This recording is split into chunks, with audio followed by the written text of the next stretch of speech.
ఏడ్చేవాళ్ళ. Fashion అంటే రాత్రల్లో సినిమాలు చూడడం కాదురా, నీ ఫ్యాషన్ గురించి పని చేయాలి. కనీసం షార్ట్ ఫిల్మ్ అని తీసావా, అది లేదు. కనీసం ఆలోచించావా, అది లేదు. తినడానికి డబ్బులు లేవు కానీ సార్ గారికి సినిమాలు షార్ట్ ఫిల్మ్ అంట పెద్ద ఏదో ఘనకారం చేసినట్టు. ఇట్లా దోశలు వేసుకో. సరిపోయారు ఒకరికొకరు. ఏంటండి మన ఏదో ఒకటి అంటూనే ఉంటారు ప్రతిసారి.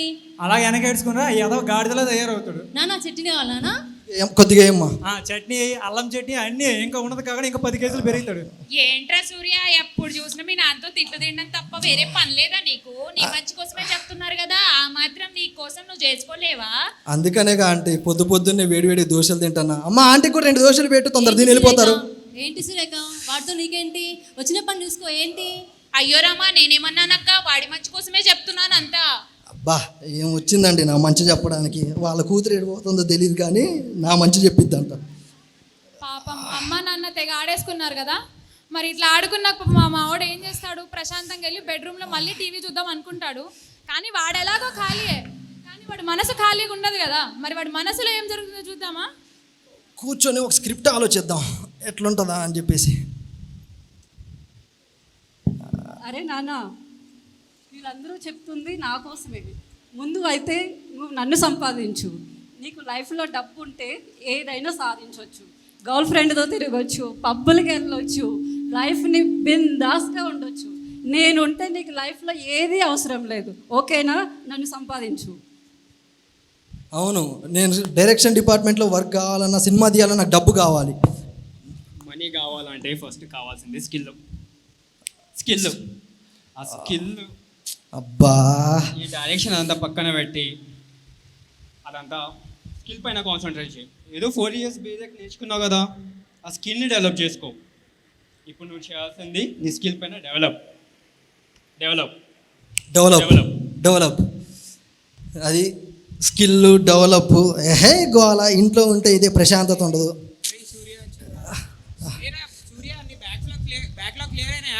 అంకుల్ క్లియర్ అయినాయి అంకుల్. అంటే డైరెక్షన్ డిపార్ట్మెంట్ వర్క్ చేస్తున్నా అంకుల్. డైరెక్షన్ అవి ఇవి కాదురా, అందరు ఏదో పని చేస్తున్నారు, నువ్వు కూడా ఏదో ఒకటి. ఇలా గోల. అయితే సూర్య, నాకు తెలిసిన జాబ్స్ ఉన్నాయి, నేను నీకు రిఫర్ చేస్తా. మీ డాడీకి చెప్పి ఇన్ఫార్మ్ చేస్తా, నువ్వు జాయిన్ అయిపో. సరే అంకుల్. ఏంటబ్బాయి సూర్య, ఖాళీగానే ఉన్నావా? మా అమ్మాయికి 18 lakhs ప్యాకేజ్ వచ్చింది. నెక్స్ట్ మంత్ లో పెళ్లి కూడా చేయబోతున్నా. నీ పెళ్లి ఎప్పుడు? నీకెప్పుడు వస్తుంది జాబ్? ఆంటీ నా పెళ్లి గురించి ఎందుకు, మీ అమ్మాయి పెళ్లి ఎప్పుడో చెప్పారుగా శుభం. ఎక్కడో చెప్తే వచ్చి తిని వెళ్ళిపోతా. కెరియర్ మీద క్లారిటీ ఉందా అబ్బాయి? వీళ్ళతో నా వల్ల కాదు అసలు. ఇంట్లో ఉంటే ఆయన, బయటకు వస్తే జాబ్ అని వీళ్ళు. పాపం ప్రశాంతంగా ఉన్నవాడిని సొసైటీ కూడా వదిలిపెట్టట్లే. తర్వాత ఏమైందో చూద్దామా? ఏంటి సూర్య, నన్ను తప్పించుకొని తిరుగుదాం అనుకున్నావా? నేనెందుకు నిన్ను అవాయిడ్ చేస్తామా? అవాయిడ్ చేసినా నన్ను అడుగుతున్నావా? నీకు అర్థం కావట్లేదు. అవాయిడ్ చేస్తున్నా అని చెప్పి వాట్సాప్లో రిప్లై లేదు, కాల్స్కి ఆన్సర్ లేదు. మరి అవాయిడ్ అనకపోతే ఏమంటారు సూర్య దీన్ని? నీ తెలుసుగా మా నాన్న నిన్ను ఎంత ప్రెషర్ పెడతాంటో ఇంట్లో. నీకు ఎప్పుడు జాబ్, ప్రెషర్, ఫ్యామిలీ ఇవ్వేనా? నేనంటూ ఇంపార్టెన్స్ ఇవ్వవా? నాకు గర్ల్ ఫ్రెండ్ కూడా ఇంపార్టెంట్ సూర్య లైఫ్లో. నీకు ఎట్లా చెప్తే అర్థమైంది? నువ్వు కూడా అందరిలాగా మాట్లాడితే ఎలా? అర్థం చేసుకున్నాను కాబట్టి ఇక్కడ వరకు ఉన్నాను సూర్య. నేను అర్థం చేసుకుంటాను, ఫ్యామిలీ అర్థం చేసుకోలేరు కదా. ఇంకా 1 yearలో నాకు మ్యారేజ్ చేస్తారంట సూర్య. ఆ తర్వాత డైరెక్షన్ చేసుకుంటావు, ఇంకేం చేసుకుంటావు నీ ఇష్టం. బా అమ్మ, డైరెక్ట్ డిపార్ట్మెంట్ అంటే ఎవరికి ఇష్టం ఉండదు. ప్రతి ఒక్కడికి నా దాంట్లోనే కావాలి, నేనేం చేస్తానని కావాలి. మర్చిపోయా డైలాగ్, ఆయనకు డైలాగ్ మర్చిపోయా చెప్పడానికి చేయడానికి. పాపం సూర్య ఇలా ఫ్యామిలీ ప్రెషర్స్కి, సొసైటీ ప్రెషర్స్కి, గర్ల్ ఫ్రెండ్ ఏమో మహా తిట్లు, నెక్స్ట్ ఇయర్ పెళ్లి చేస్తారని. ఇలాంటి సిచ్యువేషన్లో ప్రతి అబ్బాయి ఏం చేస్తాడు చెప్పండి? తప్పకపోయినా సరే జాబే చేసుకుందాం రవే, ఎట్లాగో నా హ్యాపీనెస్తో ఎవరికి ఫరక్ పడదు కాబట్టి మనకి ఇష్టం లేకపోయినా జాబే చేసుకుందాం. మరి సూర్య కూడా అదే చేశాడు అనమాట ఇక్కడ. నిజంగా నా ప్యాషన్ డిపార్ట్మెంట్, నా డైరెక్షన్ డిపార్ట్మెంట్ అది ఎవరికి నచ్చదు. నేను ఎప్పుడు హ్యాపీగా ఉండాలి ఏంటి అనేది కూడా వాళ్ళే డిసైడ్ చేస్తారు. సరే, నా కోసం కాకపోయినా వాళ్ళ కోసమైనా బతకాలిగా. జాబ్కి అప్లై చేద్దాం.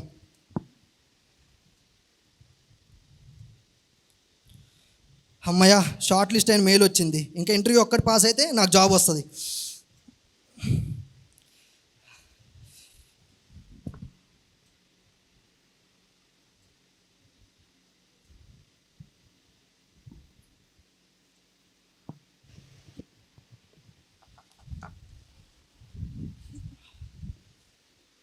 మే come in madam? Yes, please come in. Please be seated, Surya. Thank Hi, you, madam. Surya. How are you? Fine ma'am. Yeah hi Surya, I have seen your profile. నీ ప్రొఫైల్ అంతా check చేశాను, but నీ skills everything అంతా match అవుతున్నాయి ప్రొఫైల్కి. నీ experience కానీ, నీ profession కానీ, నీ ఎవ్రీథింగ్ అంతా మ్యాచ్ అవుతున్నాయి. But I'm sorry to say, ఇప్పుడు ప్రజెంట్ మా దగ్గర ఎలాంటి పొజిషన్స్ లేవు సూర్య. మేడం నాకు ఈ జాబ్ చాలా ఇంపార్టెంట్ మేడం. మళ్ళీ ఒకసారి చెక్ చేసి నాకు ఏమైనా వేకెన్సీస్ ఉంటే చూడండి madam. Yes Surya, I can understand, but I'm sorry, ఇప్పుడు ప్రజెంట్ ఎలాంటి వేకెన్సీస్ మా దగ్గర లేవు. బట్ నీ రెజ్యూమ్ నా దగ్గర ఉంది కదా, అండ్ కాంటాక్ట్ కూడా ఉంది. డెఫినెట్గా ఫ్యూచర్లో నేను మిమ్మల్ని కాంటాక్ట్ అవుతాను. Thank you so much for applying with us Surya. Have a great day. వెళ్ళిన ఫస్ట్ జాబే బోల్తా కొట్టింది. సంవత్సరం టైం ఉంది, తనే మ్యారేజ్ చేసుకుంటా అంటుంది. ఇంట్లో నాన్న ప్యాషన్ అని చెప్పిన అర్థం కాదు. బా సరే, ఇంకో జాబ్కి అప్లై చేసాం కదా, దానికన్నా వెళ్దాం.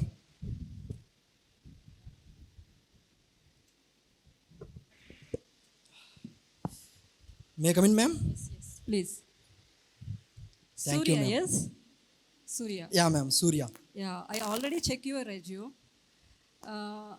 Why you are taking 3 years gap అంటే after your BTech? బీటెక్ అయిపోయిన తర్వాత నాకు డైరెక్షన్ డిపార్ట్మెంట్ అంటే కొద్దిగా ప్యాషన్ ఉండే మేడం. దాని మీద వర్క్ చేస్తూ టైం గడిచిపోయింది 3 years అలా.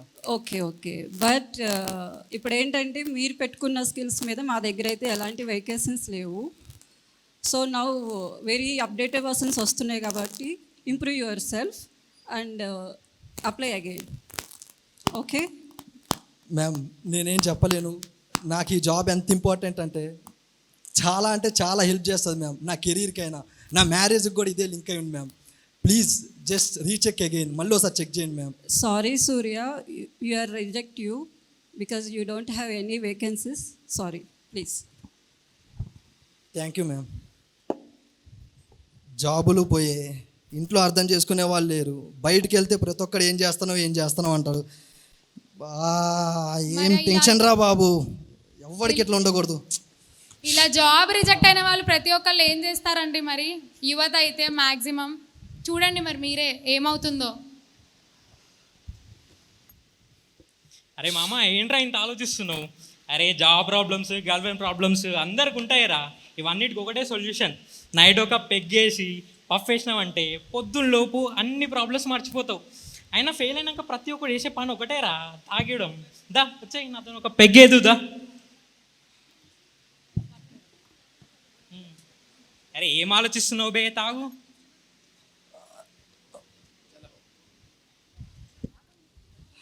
ఇంత సుఖం ఉంటుందని తెలిస్తే ఇంక నేను ఎన్ని మాటలు ఎందుకు పడేవాడిని. అదేమో వెళ్ళిపోయింది, జాబులు రాలే. ఎంత ప్రశాంతంగా ఉందో. సూర్య, నువ్వేం చేస్తున్నావో నీకు అర్థమవుతుందో సూర్య?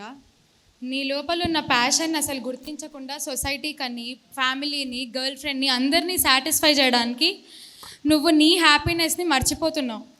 నీ లోపల ఉన్న అంతరంగికమైన శక్తిని గుర్తించు సూర్య. నీ పవర్ ఏంటో గుర్తించు. బయట ఉన్న కమ్ముకున్నవన్నిటినీ టెంపరీ మాత్రమే. ఈ టెంపరీ వాటికి నువ్వు ఎక్కువ ఇంపార్టెన్స్ ఇచ్చి వాటి వెనకాల పడ్డావనుకో, ఏదో ఒక స్టేజ్లో అన్నీ నిన్ను వదిలేస్తాయి. అప్పుడు కాపాడడానికి మళ్ళీ నేనే నీ దగ్గరికి రావాల్సి వస్తుంది. సూర్య, వినిపిస్తోందా సూర్య నీకు? సూర్య ఇలా అయిపోయావు? దీనికోసం ఇన్ని ఇయర్స్ నేను నీకోసం వెయిట్ చేసింది. నాకు చాలా బాగా లెసన్ చెప్పావు సూర్య. ఇంకేం లేదు సూర్య, 1 monthలో మా పేరెంట్స్ నాకు మ్యారేజ్ చేస్తున్నారు. అప్పుడు వచ్చి భోజనాలు చేద్దు, కానీ ఇంకా నీకు నాకు సెట్ అవ్వదు Surya. Let's end this relationship, breakup. నేను చెప్పేది విను. నా జాబ్ నేను చెప్పేది విను కదా కొద్దిగా. నీకు గర్ల్ ఫ్రెండ్ ని చూసుకోవడం రాదు. ప్యాషన్ ఆపండి. అరే యదవా, ఎందుకురా, ఏదో ఒకటి సంపాదించరా ముందు లైఫ్. ప్యాషన్ ని ఫాలో ప్రశాంతం వదిలేండి ఇలా. అరే ఇవన్నీ కాదురా, ఈ మందు, సిగరెట్, డ్రగ్స్ ఇవన్నీ మనతో కావు. ఇవన్నీ టెంపరీ రా. మనకు ఒకటే సొల్యూషన్, మరణం. నువ్వు చచ్చిపో, గో కిల్ యువర్ సెల్ఫ్. నువ్వు చచ్చిపోతే నీకు ఇలాంటి ప్రెషర్స్ ఏముండవు. ఫ్యామిలీ ప్రెషర్ ఉండదు, గర్ల్ ఫ్రెండ్ ప్రెషర్ ఉండదు, ఏముండదు. గో కిల్ యువర్ సెల్ఫ్, చచ్చిపో. నీకు ఇది ఒకటే మార్గం. నా వల్ల కాదు, గో కిల్ యువర్ సెల్ఫ్. నా వల్ల కాదు, చచ్చిపో. నిజంగా చావు ఒక్కటే నాకు నిజంగా అంత ప్రశాంతతని ఇస్తుందా? జాబ్ రాలేదు, సొసైటీ నన్ను మనిషిలా గుర్తుపెట్టుకోలేదు. ఏమైంది బ్రో? మీకు చెప్పిన అర్థం కాదు బ్రో, నాకున్న ప్రాబ్లమ్స్ అలాంటి. ఒక 2 minutes బ్రో, ఒక 2 minutes నువ్వు రా బ్రో. నన్ను వదిలేండి బ్రో. అరే ఓకే ఒక 2 minutes నువ్వు ఇక్కడ కూర్చో బ్రో. ఏమైంది బ్రో, నువ్వు ఎందుకు అలా చేస్తున్నావు? నాకున్న ప్యాషన్ని నన్ను ఎవరు పట్టించుకోరు. ఆ ప్యాషన్ని హెల్ప్ చేయడానికి ఎవరు రారు. నా చావని నన్ను ప్రశాంతంగా చావనండి బ్రో. బ్రో అట్లా అంటే చావే సొల్యూషన్ అంటే ఇక్కడ ఉన్న వాళ్ళు అందరూ ఏమైపోవాలి మరి? సొసైటీ ఆ సొల్యూషన్ అంటే బ్రో మీరు చెప్పడానికి మీకు కాకపోయినా 100 మంది చెప్తారు బ్రో. కానీ రియల్ లైఫ్లో ఫేస్ చేసే ప్రాబ్లమ్స్ నాయి. నాకు ఇష్టమైన డైరెక్షన్ డిపార్ట్మెంట్ సహాయం చేయడానికి ఒక్కరు లేరు, కానీ చెప్పడానికి మాత్రం 100 మంది వస్తారు. చూడు సూర్య, ప్రాబ్లమ్స్ అనేవి అందరికి ఉంటాయి సూర్య. ప్రాబ్లమ్స్ అన్నిటికీ మరణమే కనుక సొల్యూషన్ అయితే ఇక్కడ ఉన్న ప్రతి ఒక్కళ్ళు చచ్చిపోయి ఉంటారు. నేను చచ్చిపోయి ఉంటా, విక్రమ్ కూడా చచ్చిపోయి ఉంటాడు. మేడం చెప్పేది బాగానే ఉంది. 25 సంవత్సరాలుగా నాకున్న ప్రాబ్లమ్స్ ఎవరు తీరవలేకపోయారు, కానీ మీరు చెప్పే మాటలేని ఇప్పుడు నన్ను మారమంటారా? 25 సంవత్సరాలు నువ్వు కేవలం బ్రతికావు సూర్య. జస్ట్ బ్రతికావు కాబట్టి ఈరోజు నువ్వు సూసైడ్ని చేసుకుంటున్నావు. బ్రతకడం కాదు సూర్య కావాల్సింది, జీవించడం. ఎంతవరకు జీవించావు అన్నది నువ్వు నాకు ఒక 5 నిమిషాలు ఇవ్వు నీ జీవితంలో. ఇప్పటికీ ఎంతో మందికి నువ్వు ఇచ్చావు కదా నీ టైం. ఈరోజు నేను అడుగుతున్నా, ఒక్క 5 minutes నాకు ఇవ్వు. నీకు జీవించడం అంటే ఏంటో 5 minutesలో నీకు అర్థమవుతుంది. నాకున్న ప్రాబ్లమ్స్ అవి చెప్పిన ఓకే సూర్య చావు ఒక్కటే మేడం నాకు సర్వస్వం. జీవితం అంటే ట్రాన్స్ఫర్మేషన్ సూర్య. ఆ ట్రాన్స్ఫర్మేషన్ మిమ్మల్ని చూస్తాం దా ఒక్కసారి మాతో రా. నీలాంటి యువత ఎంతో మంది ఉన్నారు మా దగ్గర. దా చూడు ఇక్కడ వీళ్ళందరూ ఏం చేస్తున్నారో. 5 నిమిషాలు అని చెప్పి తీసుకొచ్చారు. అలా కళ్ళు మూసుకొని అలా కూర్చుంటే నాకున్న డైరెక్షన్ డిపార్ట్మెంట్ నేను చేరుకోగలనా?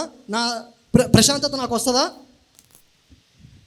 కళ్ళు మూసుకొని కూర్చుంటే ప్రాబ్లమ్స్ రావు అని కాదు. ఒక్క 5 నిమిషాలు నా మాట వింటావా నువ్వు? ఒక్కటే 5 నిమిషాలు. నీ ప్రాబ్లం ఏంటి? కష్టాలన్నీ నాకే ఎందుకున్నాయి? ఈ ప్యాషన్ని నేను ఫాలో అవ్వలేక ఇన్ని కష్టాలు పడుతున్నాను. నువ్వు అనుకుంటున్నావా ఇంతమంది అటు చూడు ఒకసారి, అంతమంది కనిపిస్తున్నారు కదా, వాళ్ళకి కష్టాలు లేవని నువ్వు అనుకుంటున్నావా? లేకపోతే కష్టాలన్నిటికీ సూసైడ్ చేసుకొని చావు ఒకటే దారి అని నువ్వు అనుకుంటున్నావా? వెనకాల కనిపిస్తున్నారే ఒక పెద్ద ఆయనకి కష్టాలు లేకుండే అని నువ్వు అనుకుంటున్నావా? అంటే కష్టాలు లేకుండా ఉండేవారు మాత్రమే ఆనందంగా ఉంటారని నువ్వు అనుకుంటున్నావా? నిజమైన జీవితం అంటే ఏంటో తెలుసా? నిజమైన మనిషి అంటే ఎవరో తెలుసా? కష్టాలు నాకే ఎందుకు వస్తున్నాయని అలా చచ్చిపోయేవాడు కాదు మనిషి అంటే. అలా చావాల్సింది కాదు జీవితం అంటే. వచ్చే ప్రతి కష్టం కూడా అది కష్టం కాదు, నీకు ఏదో నేర్పించడానికి వస్తున్న ప్రతి పాఠం. మేడం ఇలా మాటలు చెప్పేవాళ్ళు, నేను వినేవాళ్ళు అన్నీ ఆ రోజులు అయిపోయినాయి మేడం. నాకు ఇంకా నా జీవితం మీద కొద్ది కూడా ఆశ లేదు మేడం. నేను చెప్తున్నా కదా, ఒక్క 2 నిమిషాలు విను. కష్టాన్ని ఎప్పుడూ కష్టంగానే ఉంటుంది, ఇది ఇలాగే జరుగుతుంది అని చెప్పి ఆ కోణంలో చూస్తే అది కష్టంలాగానే కనిపిస్తుంది. నిజంగా చెప్పనా, మన జీవితంలో వచ్చే ఏ ప్రాబ్లం కూడా అది ప్రాబ్లం కాదమ్మా, ఒక పాఠం మాత్రమే. మరి ప్రాబ్లం ఎక్కడొస్తుందో తెలుసా? ఇక్కడ ఆ వచ్చే ప్రతి సిచ్యువేషన్ సూర్యకి ఏదో నేర్పిద్దామని వస్తుంది. సాక్షాత్తు దైవం నీకు జీవితం ఇస్తే ఆ దైవం నీకు పాఠాలు నేర్పించకుండా పంపిస్తానా? చాలా గొప్పగా ఇస్తాడు కదా. ఆ పాఠాన్ని నేర్పించడానికి అంత గొప్పగా నీకు ఆ సిచ్యువేషన్లన్నీ క్రియేట్ చేస్తే ఈ బుర్రలో, ఈ మట్టి బుర్రలో లేక అనేక ఆలోచనలు మనమే సృష్టించుకొని అది పాఠం కాదు, కొయ్యో మొర్రో నా కష్టం నా జీవితాన్ని మొత్తం తీసేసుకుంటుంది అని చెప్పి ఆ బుర్ర మనల్ని చంపేస్తూ ఉంటుంది. సూర్య చూడు, ఇప్పుడు హర్షిత ఇంత బాగా చెప్పింది కదా, ఇదంతా మేము చెప్తున్నాం కాబట్టి నీకు ఇలా ఉంది. ఒక్కసారి నువ్వు 2 నిమిషాలు కూర్చో, దాని తర్వాత నువ్వే ఎక్స్పీరియన్స్ అవుతావు. ఇది 2 నిమిషాలు నా జీవితాన్ని మారుస్తాయి మేడం. అందుకే నువ్వు ఎక్స్పీరియన్స్ అయితే అప్పుడు నేను చెప్తాను విను. ఏంటి వీళ్ళందరూ పని లేక కళ్ళు మూసుకొని కూర్చుంటున్నారు? అసలు ఏం జరుగుతుంది కళ్ళు మూసుకొని కూర్చుంటే అనుకుంటున్నావా? నేను చెప్పా కదా, కష్టం ఎప్పుడు కష్టం కాదు, అది మనకు నేర్పించే పాఠం. కానీ నిజమైన కష్టం అనేది మన మనస్సు, మన ఆలోచనలు క్రియేట్ చేస్తాయి అని చెప్పి. ఎప్పుడైతే నీ మనసులో ఉన్న ఆలోచనలన్నీ ఖాళీ అవుతాయో, నీ నెగటివ్ థాట్స్ కాస్త పాజిటివ్గా అవుతుందో, ఆ ఇమాజినేషన్ బ్రతుకులో కాకుండా రియాలిటీగా నిజమైన జీవితంలోకి మనం అడుగు పెడతామో, మన మనస్సుని మన చేతిలో కుదుట పెట్టుకొని చూడు, నీ దగ్గర ఎంత గొప్ప ప్యాషన్ ఉంది. నువ్వు అనుకుంటున్నావా కష్టాలు ఎవరికి లేవు? ఇక్కడ వచ్చి వీళ్ళు మైకులు పట్టుకొని మాట్లాడేసుకుంటున్నారు, స్టేజ్ వెనక్కి వెళ్ళగానే వీళ్ళకేం కష్టాలు ఉండవని నువ్వు అనుకుంటున్నావా? నా స్టోరీ చెప్తాను నేను. ఈ ఈ ధ్యాన మహాచక్రం స్టేజ్లో ఇలా స్టేజ్ ఎక్కి మాట్లాడాలంటే ఒక 4 సంవత్సరాల క్రితం నాకు ఎంత భయం అంటే, నేను చాలా మంచి డాన్సర్ని, కూచిపూడి డాన్స్ ఒక 15 ఏళ్ళ నుంచి నేర్చుకుంటూ ఉన్నానన్నమాట. కానీ ఉంటారు కదా సొసైటీ, నువ్వు చదువుకోవాలి, నువ్వు పెద్ద ఉద్యోగం చేయాలి, ఎంఎస్ చేయాలి, అమెరికా వెళ్ళాలి, సాఫ్ట్వేర్ రాయాలి, సంపాదించాలి అని చెప్పి మోటివేట్ చేసిన ఆ టైంలో డాన్స్ని నేను కంటిన్యూ చేయలేక, అటు నా స్టడీస్ని ఇది చేసుకోలేక, నాకు నచ్చింది నేను చెయ్యలేక, వచ్చిన దాన్ని కాదనలేక, జీవితం అంటే ఏంటో అర్థం కాక, జనాలు వస్తారు, ఉచిత సలహాలు ఇస్తూ ఉంటారు, వెళ్ళిపోతూ ఉంటారు. అవన్నిటిని ఏది తీసుకోవాలో ఏది వదిలేసాలో అర్థం కాక, నువ్వే దూకుదామని వెళ్దాం అనుకున్నావా ఏంటి? నువ్వు ఒక్కడవే ఫస్ట్ పర్సన్ అనుకుంటున్నావా అక్కడ దూకడానికి? అక్కడ దాకా వెళ్ళి కళ్ళు మూసుకొని వచ్చి ఇక్కడ కూర్చొని అలాగ మారిన ఋషులు ఎంతోమంది ఉన్నారయ్యా. మేము కూడా అలాగ వచ్చిన వాళ్ళమే. నాకు జరిగింది ధ్యానం ద్వారా మార్పు. నీకు జరగదనుకుంటున్నావా? ఖచ్చితంగా జరుగుతుంది. నేను భద్రాచలం నుంచి వచ్చాను, నా ఎగ్జాంపుల్ చెప్తాను. మా రాముడి వారికి మేము ఎక్కువగా పూజలు చేస్తూ గొప్ప మహర్షిగా ఆయన నుంచి ఇన్స్పైర్ అవుతాం అనమాట. ఆయనది ఒక పాట ఉంటుంది, అందరి బంధువయ్య భద్రాచల రామయ్య అని. అందులో ఒక లైన్ ఉంటుందండి, కష్టం నా రాముడి కష్టం లోకంలో ఎవరూ పడలేదయ్యా, సత్యం ధర్మం త్యాగంలో అతనికి సరిలేరయ్యా. మరి రాముడిని పూజలు ఊరికే చేస్తున్నారా? రాముడిని ఊరికే ఇన్స్పైర్ అవుతున్నారా? ఆయన కూడా వచ్చిన కష్టాలన్నీ దాటి మహాపురుషుడు అయ్యాడు కాబట్టి ఇన్స్పైర్ అవుతున్నాం. అది నువ్వు అవుతావు, నేను అవుతావు, ఆవిడ అవుతుంది, అందరూ అవుతారు. కళ్ళు మూసుకొని ధ్యానం చేస్తే, నీ శ్వాసని నువ్వు పట్టుకుంటే, నా మాట విను, 5 నిమిషాలు కళ్ళు మూసుకో. మీరు చెప్పారు కాబట్టి, మీ జీవితం చెప్పారు కాబట్టి 5 నిమిషాలు కళ్ళు మూసుకొని కూర్చుంటాం మేడం. సరే, సో హాయిగా కూర్చొని చేతుల్లో చేతులు పెట్టుకొని కళ్ళు మూసుకొని ఎటువంటి ఒత్తిడి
కళ్ళు తెరుద్దాం. Please open your eyes with a beautiful smile. గట్టిగా ఒక్కసారి చప్పట్లు కొడదాం. ఇప్పుడు చెప్పు బషీర్. చెప్పడానికి ఏముందండి, నేను చనిపోదాం అనుకున్నాను, నన్ను ఇక్కడ కూర్చోబెట్టి మళ్ళీ మనిషిలా చేశాను.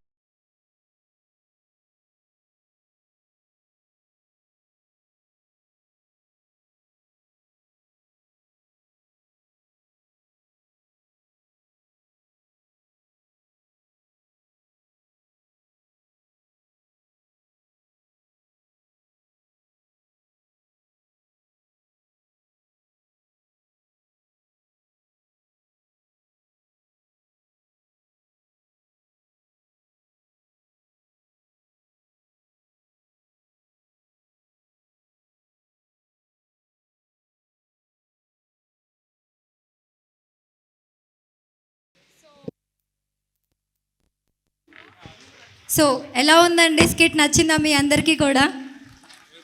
ఇది కేవలం స్టేజ్ మీద ప్రదర్శించే ఒక్క స్కిట్ మాత్రమే కాదండి, ప్రతి ఒక్క యంగ్స్టర్ జీవితంలో జరుగుతున్న సత్యాన్ని ఈ పిల్లలందరూ ఇక్కడ చూపించారు. Please continue Mansi. సో అదనమాట మా సూర్య స్టోరీ. ఎలా అనిపించింది సూర్య స్టోరీ? బాగుందా? సో అదనమాట. ఈ స్కిట్లో మనం ఆర్ యూ బ్రీతింగ్ అని ఒక ప్లకార్డ్స్ పట్టుకొని అందరూ నుంచున్నారు.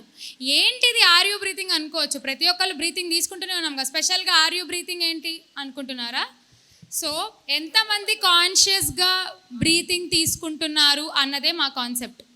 సో ప్రతి month every second Saturday or Sunday మా యువత అందరూ పబ్లిక్ ప్లేసెస్కి వెళ్ళి, సినిమా థియేటర్స్ అవ్వచ్చు, పబ్లిక్ పార్క్స్ అవ్వచ్చు, ఏదైనా పబ్లిక్ ప్లేసెస్కి వెళ్ళి అక్కడ ఒక సోషల్ ఎక్స్పెరిమెంట్ కండక్ట్ చేస్తున్నాం మేము, ఆర్ యూ బ్రీతింగ్ అని.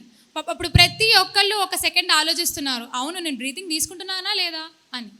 So that is all about this social experiment. So అలా మా యూత్ అందరూ ప్రతి ఒక్కరికి రీచ్ అయ్యి మెడిటేషన్ టీచ్ చేస్తున్నారు. And at the same time every 3 monthsకి ఒకసారి అవేకనింగ్ యూత్ అని ఒక ప్రోగ్రామ్తో మేము రీసెంట్గానే ఒకటి June 2nd చేసుకున్నాము. చాలా బాగా జరిగిందండి. 60 to 70 members వచ్చారు. మళ్ళీ నెక్స్ట్ మంత్ ఖమ్మంలో చేద్దాం అనుకుంటున్నాం. ఇట్లా ప్రతి 3 monthsకి ఒక్కొక్క ప్లేస్లో చేస్తున్నాం. మరి మీలో ఎవరున్నారు మాకా ఛాన్స్ ఇవ్వడానికి, మీ ఏరియాలో అవేకనింగ్ యూత్ చేయడానికి? ఎవరైనా రెడీ ఉన్నారా? Okay, please feel free to contact Pyma. మేము ఆల్రెడీ ఇన్స్టాగ్రామ్లో కూడా ఐడి ఉంది, పైమా అఫీషియల్ అని, దాన్ని కాంటాక్ట్ అవ్వచ్చు. ఆర్ఎల్స్ మా వాట్సాప్ గ్రూప్స్, మా నెంబర్స్ అన్నీ మేము మీకు అవైలబుల్గానే ఉంటాము. సో జాయిన్ పైమా, విఆర్ పైమా. Are you breathing? Are you breathing? Thank you guys. Thank you everyone. So ఈ పిల్లలందరూ కూడా అండి వాళ్ళ వర్క్స్లో ఎంత బిజీగా ఉన్నారు అంటే, వాళ్ళ ఆఫీస్ వర్క్స్ ఉంటాయి, కాలేజ్ వర్క్స్ ఉంటాయి, ఎంప్లాయ్మెంట్ ఉంటుంది. మనం ఇక్కడ ప్రోగ్రామ్ చేస్తున్నాము అని తెలిసి లాస్ట్ 2 days, జస్ట్ 2 days అండి, 2 daysలో మొన్న కూర్చొని స్కిట్ రాసుకున్నారు, డైలాగ్స్ రాసుకున్నారు. ఒక్కొక్కళ్ళు ఎంత దూరం నుంచి వస్తారంటే 3 గంటలు 4 గంటలు ప్రయాణం చేసి వస్తారనమాట. వీళ్ళందరూ ఒక చోట గ్యాదర్ అయ్యి మొన్న రాసుకున్నారు, నిన్న ప్రాక్టీస్ చేశారు, ఈరోజు స్టేజ్ ఎక్కారు. అసలు ప్రాక్టీస్ కూడా లేదు ఈ పిల్లలందరికీ కూడా. నిజంగా వాళ్ళందరి హార్డ్ వర్క్కి ఒక్కసారి మనం గట్టిగా చప్పట్లు కొట్టాలి. Thank you so much. నిజంగా మీ అందరి సపోర్టే మమ్మల్ని ముందుకు నడిపిస్తుంది. ఇంకా నెక్స్ట్ ప్రోగ్రాంలోకి మనం వెళ్ళిపోదామండి. ఇక్కడ మీ అందరికీ కూడా మీ ఒక 30 years 20 years బ్యాక్ మీ అమ్మమ్మలు, తాతయ్యలు, నానమ్మలు అందరూ కథలు చెప్తూ ఉండేవాళ్ళు కదా అండి. సో ఆ కథలు ఎన్నో మీనింగ్స్ ఉంటాయి, ఎన్నో మోరల్ వాల్యూస్ ఉంటాయి. అవే ఆ నానమ్మ అమ్మమ్మలు చెప్పే కథలే మన లైఫ్లో ఒక పెద్ద స్టెప్కి తీసుకోవడానికి, గ్రేట్ హైట్స్కి రీచ్ అవ్వడానికి సపోర్ట్ చేస్తుంది. సో మేము కూడా ఆ అమ్మమ్మ, నానమ్మ, తాతయ్యల కథలన్నీ కూడా మేము కూడా నేర్చుకొని, ఇప్పుడు అన్నీ సాఫ్ట్వేర్లో నేర్చుకోవాలి, పిల్లలు కోర్సెస్ చేయాలి, వెబ్ డెవలప్మెంట్ చేయాలి, ఆర్టిస్టులు అయిపోవాలి, వెబ్ డెవలపర్స్ అవ్వాలి, ఆర్టిఫిషియల్ ఇంటెలిజెన్స్ చేయాలి అన్న ఈ ఎరలో నిజమైన మోరల్ వాల్యూస్ అనేవి ఆ కథల ద్వారా ఆ అమ్మమ్మ, నానమ్మ, అమ్మలు చెప్పిన కథల్ని మిస్ అవుతూ ఉన్నామన్నమాట. సో అలా మిస్ అయ్యే పిల్లలందరికీ కూడా కథ చెప్తా, వింటారా? వినిపించట్లేదండి. మా అమ్మమ్మ నాకు కథ చెప్తానంటే కిలోమీటర్ నుంచి పరిగెత్తుకుంటూ వచ్చేదాన్ని నేను. నాకు కొంచెం కూడా వినిపించట్లేదు. కథ చెప్తాను, వింటారా? సో మనమందరం కూడా స్కూల్లో చిన్నప్పుడు విక్రమాదిత్యుడి కథలు వింటూ ఉండేవాళ్ళం అన్నమాట. చాలా బాగుంటాయి, ఇంట్రెస్టింగ్గా ఉంటాయి. కానీ వాటిలో సారం ఎంత అద్భుతంగా ఉంటుంది అంటే, ఒక్కొక్క కథ కూడా జీవితాన్ని మార్చేస్తూ ఉంటుంది. ఆ విక్రమాదిత్యుడి కథను ముందు ఇంకొక చిన్న కథ చెప్తాను నేను. మనందరికీ తెలిసిందే, అది నా లైఫ్లో నన్ను చాలా ఇన్స్పైర్ చేసిన స్టోరీ అనమాట. నా చిన్నప్పుడు నేను 4th class 5th class 10th class చదువుతున్న టైంలో మా స్కూల్లో మా టీచర్లు, పాఠాలు నేర్పించాల్సిన గురువులు ఎలా హేళన చేసేవాళ్ళు నన్ను అంటే, ధ్యానం చేస్తే కళ్ళు మూసుకుంటే ఏదో తెలుస్తుందంట కదా, క్వశ్చన్ పేపర్ కనిపిస్తుందేమో, వెళ్ళి మీ గురుగారిని అడుగు, మెడిటేషన్లో కూర్చొని కళ్ళు మూసుకుంటే ఏమొస్తుంది అమ్మాయి, కళ్ళు తెరిచి చదివితే తెలుస్తుంది. కానీ ఇంకా నాకు ఏ ఫ్రెండ్స్ ఉండేవాళ్ళు కాదండి. ఫ్రెండ్స్ అందరూ కూడా వాళ్ళకి ఆటలు కావాలి, పాటలు కావాలి, సరదాలు కావాలి, విలాసాలు కావాలి. నాకేమో ధ్యానం కావాలి, పత్రికారి స్పీచ్లు కావాలి, ఓషోలో మునిగిపోవాలి, బుద్ధుడి గురించి తెలుసుకోవాలి. అందులో కదా అసలైన నష ఉంది అని నేను ఒక్కదాన్ని ఒకవైపు ఉంటే ప్రపంచం అంతా చిన్న పిల్లనైపోయాను. స్కూల్లో ఫ్రెండ్స్ అందరూ ఎంత హేళన చేస్తూ ఉండేవారు. నువ్వు అలా ఉంటావు, ఇలా ఉంటావు అని చెప్తే ఆ చిన్నతనంలో నేను ఏం చేయాలో నాకు అర్థం కాక ఇంటికి వచ్చి వారంలో కనీసం 4 రోజులు మా అమ్మ దగ్గర ఏడిచేదాన్నండి నేను. ఎందుకమ్మా వీళ్ళందరూ నన్ను ఇంత హేళన చేస్తున్నారు, పాఠాలు చెప్పాల్సిన గురువులు కూడా నన్ను ఇంత లో కాన్ఫిడెన్స్కి వెళ్ళిపోయేలాగా తక్కువ చేసి మాట్లాడుతున్నారు. నేను ధ్యానం చేసేది కరెక్టే కదా, నేనే రైట్ వేలో ఉన్నాను కదా, వీళ్ళందరూ సరైన మార్గంలో లేరు కదా, ఎందుకు జనాలు నన్ను అంటున్నారు అని చెప్పి ఎంత కుంగిపోయేదాన్నో. ఆ ఆలోచనలకి ఇంకో 2 గంటలు ధ్యానం ఎక్స్ట్రా చేసినా కూడా పోయేది కాదు నాకు ఆ ఆలోచన. ఆ సమయంలో నేను 10th క్లాస్లో ఉన్నప్పుడు ఇలాంటి ఒక ప్రోగ్రాం జరుగుతుంటే ఒక గొప్ప కవి ఒక స్టోరీ చెప్పారండి.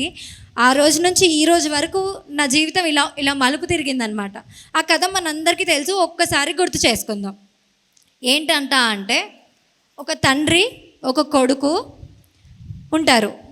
ఒక విలేజ్ అనమాట, పల్లెటూరు, బాగా పల్లెటూరు, ఏమి దొరకవు ఆ ఊరిలో. ఆ తండ్రి కొడుకుడు వాళ్ళ ఇంట్లో ఒక గాడిద ఉంటుందంట. గాడిద చేసే పని ఏంటండి, బరువులు మోస్తుంది కదా. సో ఆ గాడిద వాళ్ళ ఊరిలో ఉంటుంది. పాపం ఎప్పుడో ఒక 30, 40, 50 సంవత్సరాల క్రితం జరిగిన సంఘటన అనమాట. సో అప్పట్లో మరి మనకు పల్సర్ బైకులు లేవు, నానో కార్లు లేవు, హోండాలు లేవు, ఏం లేవు. కాబట్టి వాళ్ళందరూ కూడా ఏదైనా సరుకులు తెచ్చుకోవాలి అంటే ఆ తండ్రి కొడుకులు ఏం చేసేవాళ్ళంట, పక్కూరికి వెళ్ళి ఆ గాడిద మీద కూర్చొని వెళ్ళి తెచ్చుకునే వాళ్ళంట. ఒకరోజు కూడా ఇంట్లో సరుకులన్నీ అయిపోయాయి, సరే వెళ్ళి తెచ్చుకుందాము అని చెప్పి బయలుదేరారు. గాడిద మీద తండ్రి కొడుకు ఇద్దరు కూర్చొని స్టార్ట్ అవుతూ ఉంటారనమాట. అలా స్టార్ట్ అవుతున్న ఒక 5 నిమిషాల తర్వాత ఊర్లో చూసే వాళ్ళు ఉంటారు కదా అండి, ఆ చూసే వాళ్ళు ఏమంటారా అంటే, అయ్యో పాపం ఆ నోరు లేని గాడిద మీద గాడిదలాగా ఇద్దరిద్దరు కూర్చొని పోతున్నారే, ఆ పాపం ఆ ప్రాణం ఏమైపోవాలి, వీళ్ళకి అసలు కొంచెం కూడా బుద్ధి లేదయ్యా, బుద్ధి లేకుండా తయారవుతున్నారు జనాలందరూ అంటారంట. అనేసరికి పాప మా తండ్రి కొడుకులు ఆలోచిస్తారు, అయ్యో నిజమే కదా, గాడిద మీద కూర్చుంటే ఇలా జరుగుతుందా, ఓకే వీళ్ళందరూ అంటున్నారంటే నిజమై ఉండొచ్చు, సర్లే అని చెప్పి ఏమంటారంట, సరే నువ్వు కూర్చో నేను దిగుతాను అని చెప్పి తండ్రి కొడుకుకి చెప్తాడంట. ఆగిపోయి కొడుకు కూర్చుంటాడు, తండ్రి కిందికి దిగుతాడు, మళ్ళీ ప్రయాణాన్ని మొదలు పెడతారు. ఈసారి ఎలా వెళ్తున్నారు, గాడిద మీద ఒక కొడుకు, తండ్రి ఏమో నడుచుకుంటూ వెళ్తూ ఉన్నారంట. మళ్ళీ చూసేవాళ్ళు ఊరుకుంటారా? 5 నిమిషాలు అయ్యాక అసలు ఆ అబ్బాయికి ఏమన్నా తండ్రి మీద భయం, భక్తి, గౌరవం లాగా ఏవైనా ఉన్నాయా అండి? పాపం అంత ముసలైన అంత పెద్ద ఆయన ఆ తండ్రి అట్లా కింద నడుస్తూ ఉంటే ఈ అబ్బాయి ఏమో హాయిగా గాడిద మీద కూర్చొని పోతున్నాడు గాడిదలాగా అంటారంట. మళ్ళీ ఆగిపోతారు వాళ్ళు. ఆగిపోయి అప్పుడు ఆ అబ్బాయి చెప్తాడు, నాన్న నువ్వు పెద్దవాడివి కదా, నువ్వు కూర్చో, నేను కిందికి దిగుతాను, ఎందుకంటే చూసే వాళ్ళందరూ నన్ను తిడుతున్నారు నాన్న. సరే అని చెప్పి మళ్ళీ వాళ్ళు దిగుతారు. ఆ కొడుకు దిగుతాడు, తండ్రి ఎక్కుతాడు. ఈసారి 3వసారి మళ్ళీ ప్రయాణాన్ని మొదలు పెడతారు. ఇప్పుడు ఈసారి ఎట్లా ప్రయాణం చేస్తున్నారు, గాడిద మీద తండ్రి, పక్కన కొడుకు నడుచుకుంటూ జర్నీ స్టార్ట్ చేశారు. మళ్ళీ చూసేవాళ్ళు ఊరుకుంటారా? 5 నిమిషాలు అయ్యాక అయ్యో అంత పసిపిల్లాడు లేత కాళ్ళు వేసుకొని అలా నడుచుకుంటూ పోతూ ఉంటే అంత పెద్దవాడైనా కూడా బుద్ధి జ్ఞానం రాకుండా ఆ తండ్రి అలా గాడిద మీద కూర్చొని గాడిదలాగా పోతున్నాడే, ఆ పిల్లాడి మీద ఏమన్నా ప్రేమ ఉందా అయ్యా అని మాట్లాడతారంట. అప్పుడు ఆ తండ్రి ఏం చేస్తాడు, ఒరే నాన్న నిన్ను కాదురా, ఈసారి నన్ను కూడా తిడుతున్నారా వీళ్ళు, ఒక పని చేద్దాం, నువ్వు నడు నేను నడుస్తా, మనతో పాటు గాడిద కూడా నడుస్తుంది అంటారంట. 4వసారి ప్రయాణాన్ని మొదలు పెడతారు. నడుచుకుంటూ ఇప్పుడు ఏం జరుగుతుంది, ముగ్గురు నడుస్తూ వెళ్తే పాప ఈసారి గాడిద మీద ఎవరు లేరు, గాడిద నడుస్తుంది, తండ్రి నడుస్తున్నాడు, కొడుకు కూడా నడుస్తూ ఉన్నాడు. ఇప్పుడేం జరుగుతుంది అంటే మళ్ళీ చూసేవాళ్ళు ఊరుకుంటారా? వీళ్ళకి అసలు ఏమైనా బుద్ధి జ్ఞానం ఉందా? గాడిద చేసే పని ఏంటండి, గాడిద ఏం చేస్తుంది, బరువులు మోస్తుంది. మరి అట్లాంటిది అన్ని డబ్బులు పెట్టి గాడిదని ఇంట్లోకి తీసుకొచ్చి దాని మీద కూర్చోకుండా కింద జ్ఞానం లేకుండా కింద నడుచుకుంటూ పోతారేంటి వీళ్ళు, ఏం జ్ఞానం లేకుండా ఏం మనుషులు తయారయ్యా అంటారంట. అప్పుడు వాళ్ళకి అనిపిస్తుంది, అర్థమవుతుంది, తండ్రి కూర్చున్నా ప్రాబ్లమే, కొడుకు కూర్చున్నా ప్రాబ్లమే, ఇద్దరు కూర్చున్నా ప్రాబ్లమే, ఎవరు కూర్చోకపోయినా ప్రాబ్లమే. అంటే మన జీవితంలో మనం ఏం చేసినా కూడా మన గురించి తెలియని వాళ్ళు మన వైపు నుంచి రాళ్ళు విసురుతూనే ఉంటారు. ఆ రాళ్ళకి మనం ఆగిపోయామా, జీవితం అక్కడే ఆగిపోతుంది. ఇక్కడ ఇందాక మన బషీర్ చూశారు కదా అండి, సూర్య తనకి అక్కడ ప్రతి స్టేజ్లో ఏదో ఒకటి ఆపేస్తూ జీవితాన్ని నాశనం చేద్దాం అనుకున్నాడు అనమాట. సో మన అందరి జీవితంలో కూడా ఇలా జరుగుతుంది. ఆవిడ అలా అన్నారు తెలుసా, ఈయన ఇలా చేశారు, ఆయన నన్ను అలా అనుకుంటే బాగుండేది. పరుల మాట అంటే వేరే వాళ్ళ మీద 90% కాన్సన్ట్రేట్ చేసి మన సెల్ఫ్ మీద కాన్సన్ట్రేట్ చేయడం మర్చిపోతాము. అక్కడే మన సెల్ఫ్ని మనం లూజ్ అవుతున్నాము. So don't care anything, don't care anyone unless until that should not hurt others. అంటే వేరే వాళ్ళు ఏది చెప్పినా కూడా అది అవతల మనిషిని, మనం చేసే పని ఏదైతే ఉంటుందో అది అవతల మనిషిని ఇబ్బంది కలిగించినంత వరకు, స్వయంగా మనకు ఇబ్బంది కలగనంత వరకు మనం ఆనందంగా ఉండి చేసే ప్రతి పని కూడా మనం చేసుకుంటూ ముందుకు వెళ్ళాలి. అదే జీవితం. సో ఆ స్టోరీ నన్ను ఎంత ఇన్స్పైర్ చేసింది అంటే, ఈరోజు నలుగురు నన్ను ఎన్ని అన్నా కూడా ఓకే థ్యాంక్ యూ. పత్రికారు అంటారు కదా, మానం మధురం అవమానం కూడా మధురం. ఎందుకన్నారు అంటే ఇందుకే అన్నారు పత్రికారు కూడా. సో మనమందరం కూడా ఎవరి గురించి ఆలోచించదు, ఏది ఆలోచించదు. సో ఈ స్టోరీ నుంచి ఏం నేర్చుకున్నామండి, వేరే వాళ్ళు మనకు ఏదైనా చెప్తే మనం పట్టించుకోవద్దు, మన గురించే మనం తెలుసుకోవాలి, మనల్ని మనం చూసుకోవాలి. ఓకే, పక్కనోడి బాధ అయితే పోయిందబ్బా ఈ స్టోరీ నుంచి. మరి నా గురించి నేను తెలుసుకునేది ఎట్టా? కొన్ని యుగాల నుంచి జనాలు పుడుతున్నారు, జీవిస్తున్నారు, కొంతమంది సగంలో సూసైడ్లు అంటున్నారు, కొంతమంది చస్తూ బతుకుతున్నారు. మరి నేను ఎట్లా తెలుసుకోవాలి? అసలు నా దగ్గర ఏముంది? ఏం లేదు, చేతిలో ఏమీ లేదు. డబ్బులున్నోడికేమో వాడికి ఒక బాధే, ఏం లేదు అంటాడు. ఏం డబ్బులు లేనోడు నా దగ్గర ఏం లేదు అంటాడు. పేరున్నోడు ఏం లేదు అంటాడు. ప్రఖ్యాతలు ఉన్నోడు నా దగ్గర ఏమీ లేదు అంటాడు. ప్రతి ఒక్కడు నా దగ్గర ఏమీ లేదు అని చెప్పి బయట వెతుక్కుంటూ వెళ్ళిపోతున్నాం. మరి ఎట్లా మనం జీవించాలి? దానికి కూడా ఒక స్టోరీ చెప్తాను నేను. సో విక్రమార్కుడి స్టోరీ అనుకున్నాం కదా అండి, ఇది ఈ కథ అన్నమాట. సో విక్రమార్కుడు గొప్ప రాజు అన్నమాట. ఆయన ప్రతిరోజు కూడా వాళ్ళ రాజ్యంలో సభ కండక్ట్ చేస్తూ ఉండేవారు. ఆ సభ జరుగుతున్న ప్రతిరోజు కూడా ఎక్కడి నుంచో ఒక ఫకీరు ఆ విక్రమాదిత్యుడి దగ్గరికి వచ్చేవారంట. ఆ ఫకీర్ వచ్చి ఆ రాజుకి ఒక పండు ఇచ్చేవారు, ఫ్రూట్. ఆ పండు ఇచ్చి ఏం మాట్లాడకుండా వెళ్ళిపోయేవారు. ఈ రాజేమో మరి మంచి పద్ధతులు, వాల్యూస్, మోరల్ వాల్యూస్ ఉన్న కింగ్ విక్రమాదిత్యుడు. ఆ ఫకీరు ఆ ఫ్రూట్ ఇచ్చినప్పుడు చాలా ధన్యవాదాలతో ఆ ఫ్రూట్ తీసుకొని మంత్రికి ఇచ్చేవాడంట. చూడలేదు, తినలేదు, ఎప్పుడు అసలు ఏముంది అని కూడా చూడలేదు. ఆ ఫకీర్ రావడం, ఆ ఫ్రూట్ ఇవ్వడం రాజుకి, రాజు వినమ్రతతో ధన్యవాదాలు తెలియచేసి తీసుకోవడం, మంత్రికి ఇవ్వడం. ఆ మంత్రి ఏం చేసేవాడంట, ఆ ఫ్రూట్ని తీసుకొని వెళ్ళి ఒక స్టోర్ రూమ్ ఉంటే ఆ స్టోర్ రూమ్లో పడేసేవాడంట. సో ఏం జరుగుతుంది, ప్రతిరోజు రాజుగారు సభ కండక్ట్ చేస్తున్నారు. అక్కడ జనాలందరూ కూడా మీటింగ్ జరుగుతూ ఉంది. ఆ సభలో ఆ ఫకీర్ వస్తున్నాడు, ఫ్రూట్ ఇస్తున్నాడు, ఆ రాజు మంత్రికి ఇస్తున్నాడు, మంత్రి తీసుకెళ్ళి స్టోర్ రూమ్లో పడేస్తూ ఉన్నారు. ఇలా కొన్ని సంవత్సరాలు గడిచాయంట. సంవత్సరాలు గడిచిన తర్వాత ఆ సభ జరుగుతున్న ఒకరోజు ఆ ఫకీర్ వచ్చారు, ఆ ఫ్రూట్ ఆ రాజుగారికి ఇచ్చారు. ఆ రాజుగారికి ఇచ్చిన సమయంలో ఒక కోతి వచ్చిందంట అండి. ఆ సభలోకి ఒక కోతి వస్తే ఈసారి మంత్రికి ఇవ్వకుండా ఆ ఫ్రూట్ ఏం చేశాడంట ఆ రాజు, అంటే ఫకీర్ వెళ్ళిపోయిన తర్వాత ఆ కోతికి ఇచ్చాడంట పండు. కోతికి ఇచ్చేసి సభ మొత్తం పూర్తి చేసుకున్నారు. సభ పూర్తయ్యాక కొంచెం అట్లా సేద తీరుదామని చెప్పి వాళ్ళ గార్డెన్లోకి వెళ్ళాడంట. గార్డెన్లోకి వెళ్ళి ఒక చెట్టు కింద కూర్చున్నారు. చెట్టు కింద కూర్చుంటే పైనుంచి ఏదో కింద పడుతుంది రాయిలాగా. ఏంటి పడిందా రాయి అని తెరిచి చూస్తే ప్రపంచంలో అన్నిటికంటే చాలా ప్రెషియస్ డైమండ్ ఉంటుందంట ఆయన చేతిలో. ఆ రాయి, ఇంత గొప్ప ప్రెషియస్ రాయి, ఇంత గొప్ప వజ్రం ఎక్కడ ఎలా వచ్చింది అని పైకి చూస్తే ఆ కోతి ఉంది కదా, ఆ కోతి పండు వలుచుకొని తింటుంది. ఆ పండు లోపల ఆ వజ్రం దాగి ఉందంట. సో అరే ఈ పండు లోపల ఇంత గొప్ప వజ్రం, ప్రపంచంలో ఏ రాజు దగ్గర దొరకని వజ్రం ఉంది, ఈ మిగతా పండ్లన్నీ ఏమైపోయాయి అని చెప్పి పరిగెత్తుకుంటూ మంత్రి దగ్గరికి వెళ్ళి, ఇన్ని సంవత్సరాల నుంచి ఆ ఫకీరు పండిస్తున్నాడు కదా, ఏం చేసావు నువ్వు అంటే, ఆ స్టోర్ రూమ్లో పడేశానండి, కొన్ని సంవత్సరాలు అవుతుంది కదా, కుళ్ళిపోయి స్మెల్ వస్తున్నట్టున్నాయి అంటే, లేదు లేదు నేను అర్జెంటుగా ఆ ఫ్రూట్స్ని చూడాలి అని చెప్పి ఆ స్టోర్ రూమ్కి వెళ్తారంట. ఆ స్టోర్ రూమ్కి వెళ్ళిన తర్వాత వెళ్ళి చూస్తే స్మెల్ వస్తూ ఉంటుంది, ఆ ఫ్రూట్ మొత్తం ఖరాబ్ అయిపోయి ఉంటుంది. కానీ ఆ ఖరాబ్ అయిపోయిన ఫ్రూట్లో వజ్రాలన్నీ, కొన్ని వందల వజ్రాలు మెరుస్తూ ఉంటాయంట. ఒక్క వజ్రం వాల్యూ ఎంతో వెలకట్టలేనిది, అలాంటిది కొన్ని వందల వజ్రాలు ఉన్నాయి ఆ ఫ్రూట్స్లో.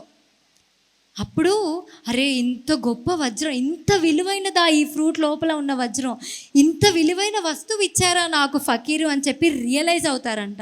ఎక్కడెక్కడో వజ్రాలు ఉన్నాయి, వైడూర్యాలు ఉన్నాయని వెతుకుతూ ఉన్నానే, ప్రతిరోజు నా చేతిలోకి వస్తుంది అని రియలైజ్ అయ్యి నెక్స్ట్ డే ఫకీర్ వచ్చినప్పుడు ఆయన పాదాల మీద మోకరిల్లి, స్వామి నాకు ఇన్ని రోజులు నువ్వు ఇంత గొప్ప వజ్రాన్ని ఇచ్చావా, నేను తెలుసుకోలేకపోయానే అంటారంట. అప్పుడు ఆ ఫకీర్ అంటారంట, ప్రతి క్షణం మనం ఎరుకతో జీవిస్తే నా జీవితంలో ఏం జరుగుతుంది అని గమనించడం మొదలు పెడితే, కావాల్సిన విలువైనది ఏదైతే ఉంటుందో అది నీ దగ్గరే ఉంది, బయట ఎక్కడో లేదు. నువ్వు నేనిచ్చిన వజ్రాన్ని పక్కన పెట్టుకొని బయటంతా వెతుకుతున్నావు అని చెప్తారంట. సో మన జీవితంలో కూడా ఆ వజ్రమైన ఆ రాజు దగ్గర నుంచి స్టోర్ రూమ్కి కొంచెం గ్యాప్ ఉంటుంది. కానీ నిజంగా మన జీవితానికి కావాల్సింది ఒక్కటి ఉంటుంది చూసారా, దానికి అంత డిస్టెన్స్ కూడా లేదు, అది మన లోపలే ఉంటుంది. కానీ మనం దాన్ని బయట వెతుకుతూ ఉంటాము. అది దాన్ని చేరుకునే మార్గం ఏంటి మరి అంటే, 30 సంవత్సరాల క్రితం ఈయన చెప్పారు, 2500 సంవత్సరాల క్రితం ఆ బుద్ధుల వారు చెప్పారు, అప్పో దీపో భవ, ఆనాపాన సతి ధ్యానం, శ్వాస మీద ధ్యాస పెడితే ఆ వజ్రం నీ లోపలే ఉంది, నువ్వే వజ్రానివి అని తెలుస్తుంది అని చెప్పి. సో ఈ స్టోరీస్ చాలా ఇన్స్పైర్ చేశాయి మమ్మల్ని, మీ అందరినీ కూడా ఇన్స్పైర్ చేస్తాయి అనుకుంటూ థ్యాంక్ యూ సో మచ్ అందరికీ కూడా.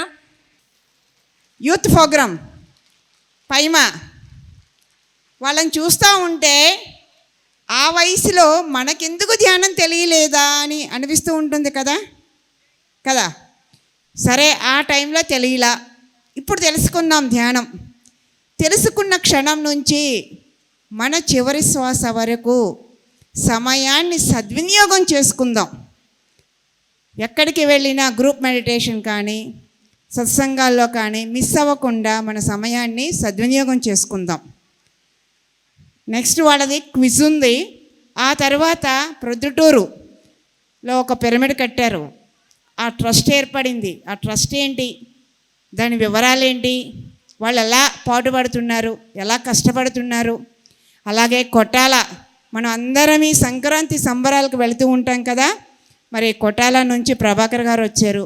వారిద్దరూ కూడా వాళ్ళ ఊరిలో వాళ్ళు ఏమేం పెట్టారు, ఏమేం చేస్తున్నారు, ఏం నేర్పిస్తున్నారు, వాళ్ళేం నేర్చుకుంటున్నారు, ఇలాంటివన్నీ మనకు తెలియచేయడానికి మన ముందుకు వస్తారు. ఆ తరువాత 5 గంటల నుండి 6 గంటల వరకు భగవద్గీత శ్లోకాలతో ధ్యానాన్ని ఒక్క నిమిషం కూడా మిస్ చేసుకోకుండా గ్రూప్ మెడిటేషన్ మనం పాల్గొందాం. 6 నుంచి మళ్ళీ 7 గంటల వరకు ఒక ఆధ్యాత్మిక గురువు వస్తున్నారు. ఆ తర్వాత మళ్ళీ ఇలాంటి యూతే కల్చరల్ యాక్టివిటీస్, కూచిపూడి, భరతనాట్యం, మరి మన పిరమిడ్ మాస్టర్స్, మన పిల్లలు ఏ టైంకి సిద్ధంగా ఉన్నారు. 8 వరకు మరి కార్యక్రమాలు నిరంతరంగా సాగుతూ ఉంటాయి. మరి పత్రిజీ ధ్యాన జ్ఞాన మహాయజ్ఞానికి ఒక్కసారి ధన్యవాదాలు తెలియచేసుకుంటూ మరి క్విజ్ ప్రారంభించుకుందాం. Thank you madam. So Patri గారు మనందరికీ ధ్యానంతో పాటుగా మన పిఎస్ఎస్ఎంలో మనందరికీ ఇచ్చిన గొప్ప గిఫ్ట్ ఏంటి అంటే కళలండి. మనం ధ్యాన మహాచక్రానికి వెళ్తే కలర్ఫుల్గా, హార్ట్ఫుల్గా తీసుకోవడానికి ఎన్ని ఆర్ట్స్ ఉంటాయో, డాన్స్ ఉంటుంది, మ్యూజిక్ ఉంటుంది, పత్రి గారి ఫ్లూట్ ఒకవైపు, వీణ ఒకవైపు, గజ్జలు మోగుతూ ఉంటాయి. ఎంత అద్భుతంగా ఉంటుందో కదా. కళ అనేది కూడా ఒక ఫార్మ్ ఆఫ్ మెడిటేషన్. ప్రతి మనిషికి కూడా ఏదో ఒక కళ ఉంటుంది. ఆ కళని, మనలో ఉన్న కళల్ని మనం గుర్తించాలి. సో ఈ కళల ఇంపార్టెన్స్, ఈ ప్రాముఖ్యత తెలియజేస్తూ పైమాలో ఒక ఈవెంట్ జరుగుతూ ఉంటుందండి, కళాంజలి అని చెప్పి. సో ఈ కళాంజలిలో పార్టిసిపేట్ చేస్తూ మన ముందుకి ఒక క్లాసికల్ సాంగ్ పాడడానికి భాగ్యవల్లి మన ముందుకు వస్తున్నారు. సో ఒకసారి గట్టిగా చప్పట్లు కొడుతూ వారిని ఆహ్వానించుకున్నాం. Please welcome భాగ్యవల్లి. అమ్మాయి కూడా క్లాసికల్ డాన్స్ నేర్చుకుంటూ, మ్యూజిక్ నేర్చుకుంటూ, తన క్లాసెస్ చూసుకుంటూ, స్టడీస్ చూసుకుంటూ ఎంతమందికో మెడిటేషన్ స్ప్రెడ్ చేస్తూ ఉంది.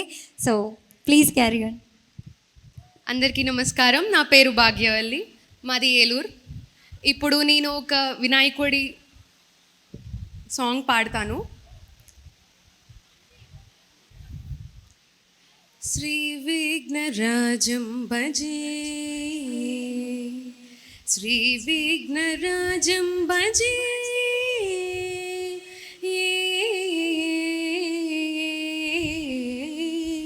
శ్రీ విఘ్నరాజం భజే.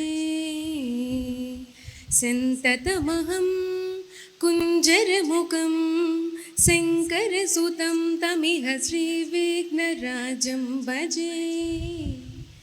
సంతతమహం దంతి సుందరముఖం మంత కాంతకసుతం తమిహ శ్రీ విఘ్నరాజం భజే, శ్రీ విఘ్నరాజం భజే. సేవిత సురేంద్ర మహనీయ గుణశీలం, సేవిత సురేంద్ర మహనీయ గుణశీలం, జప తప సమాధి సుత వరదానుకూలం. సేవిత సురేంద్ర మహనీయ గుణశీలం, జప తప సమాధి సుత వరదానుకూలం.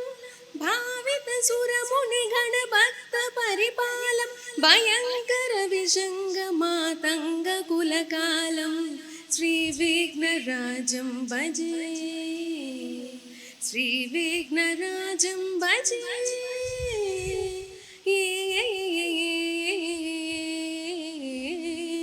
శ్రీ విఘ్నరాజం భజే. కనక కేయూర హారావళి కలిత గంభీర గౌరగిరి శోభం సుశోభం. కనక కేయూర హారావళి కలిత గంభీర గౌరగిరి శోభం సుశోభం. కామాది భయభరిత మూఢ మద కలి కలుష కంఠితమఖండ ప్రతాపం. కామాది భయభరిత మూఢ మద కలి కలుష కంఠితమఖండ ప్రతాపం. సనక సుఖ నారద పతంజలి పరాశర మతంగ ముని సంగ సల్లాపం. సనక సుఖ నారద పతంజలి పరాశర మతంగ ముని సంగ సల్లాపం.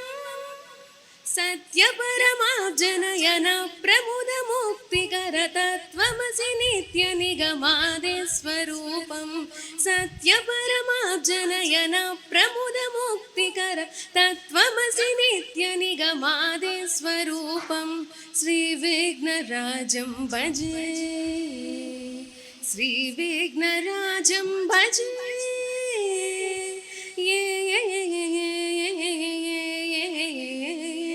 శ్రీ విఘ్నరాజం భజే, శ్రీ విఘ్నరాజం భజే.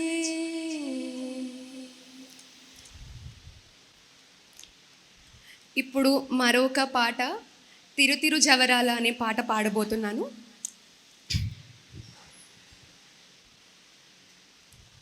తిరు తిరు జవరాల తిత్తి, తిరు తిరు జవరాల తిత్తి, ఈ తరళమైన నీ తాళహార మధురే.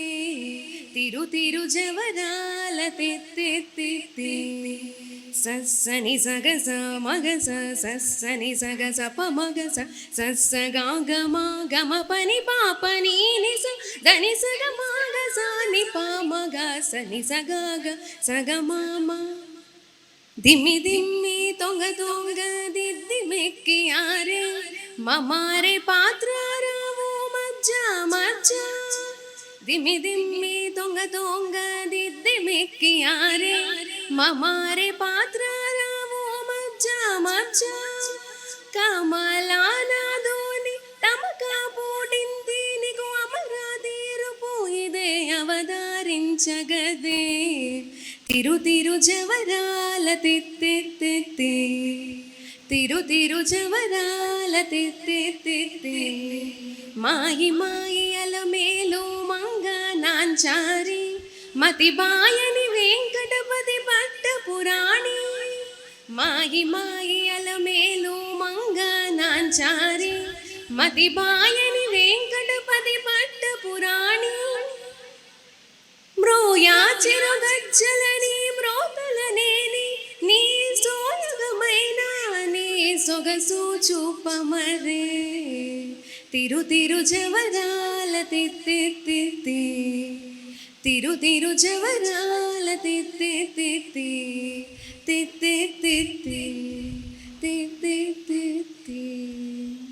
ధన్యవాదాలు.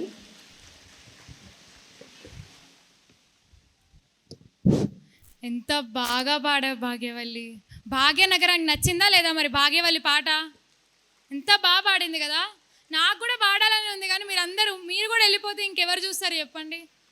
సరే, ఇంతసేపు మేమే మాట్లాడుతూ వచ్చాం కదా, కాసేపు మీరు కూడా మాట్లాడతారా? మరి మన పిఎస్ఎస్ఎం గురించి మీరు ఇన్ని ఇయర్స్ ట్రావెల్ చేసి ఉంటారు కదా పిఎస్ఎస్ఎంతో. మరి పిఎస్ఎస్ఎం గురించి ఎంతో కొంత నాలెడ్జ్ మీకు ఉండుండొచ్చు. మీ ఈ స్పిరిచువల్ జర్నీలో ఏదో ఒకటి తెలుసుకొని ఉంటారు, ఎన్నో బుక్స్ చదివి ఉంటారు.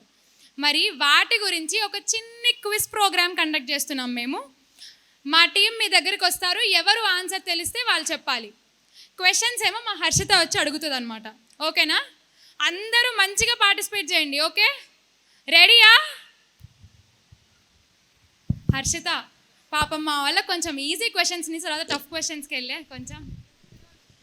సో అందరం కూడా ఒక చిన్న గేమ్ ఆడదామండి. ఫస్ట్ మొట్టమొదటి question, who is the founder of pyramid spiritual societies moment? మీరు చేతులు ఎత్తితే మా వాళ్ళు అక్కడికి వస్తారు.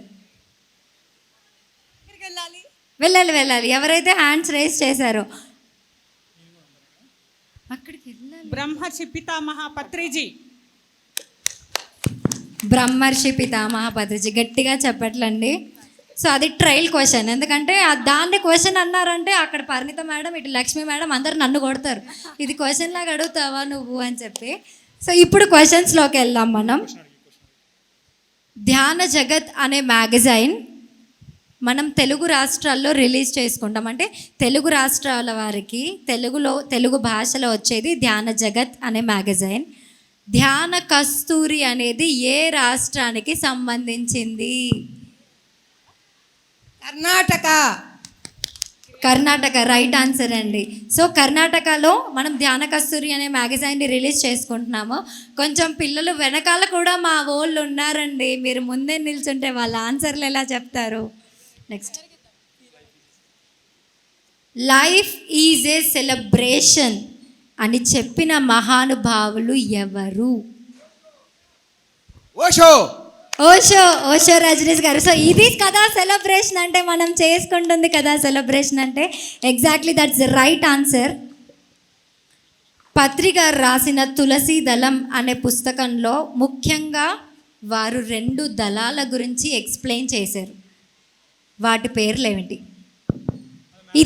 ఇది అందరూ చెప్పాలి ఇప్పుడు. ఒకటి,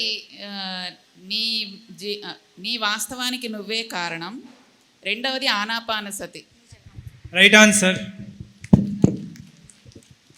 thank you ma'am, thank you so much.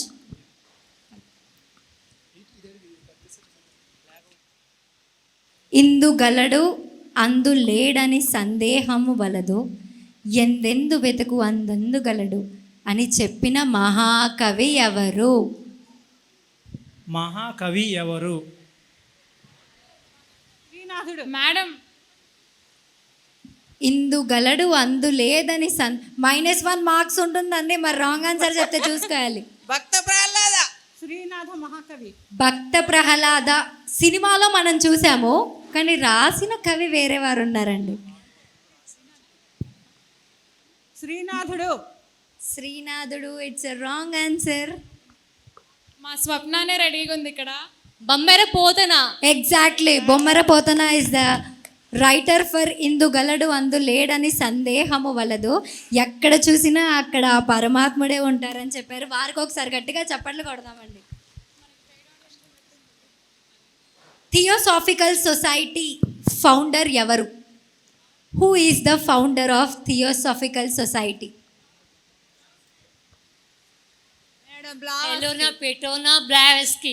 Blavatsky is the right answer. ఈ క్వశ్చన్ ఎందుకు అడిగాము అంటే మన పత్రిక జయహో పాటలో ఎంతమంది గురువుల పేర్లు అయితే ఎక్స్ప్లెయిన్ చేస్తారో వారి గురించి తెలుసుకోవడం, వారి పుస్తకాలని చదవడం చాలా ఇంపార్టెంట్ మనందరికీ. అవన్నీ గుర్తు చేయడానికే మన క్వశ్చన్స్ అన్నీ కూడా. సో బ్లావెట్స్కీ గారు థియోసాఫికల్ సొసైటీ అనే దాన్ని ఫౌండర్ అనమాట. అద్వైత సిద్ధాంతాన్ని తెలియజేసింది ఎవరు? శంకరాచార్యుల వారు. ఆది శంకరాచార్యుల వారు. సో మంచి లేదు, చెడు లేదు, రైట్ కాదు, రాంగ్ కాదు, ఇట్ ఈస్ బియాండ్ ఎవ్రీథింగ్. అద్వైత సిద్ధాంతం ఉన్నదంతా ఒక్కటే అని మహానుభావులు వారు తెలియచేశారు. వారికి ఒకసారి గట్టిగా చప్పట్లు కొడదాం. సో ఇంకొక చాలా టఫెస్ట్ క్వశ్చన్, మరి ఎవరు చెప్తారో చూద్దాం.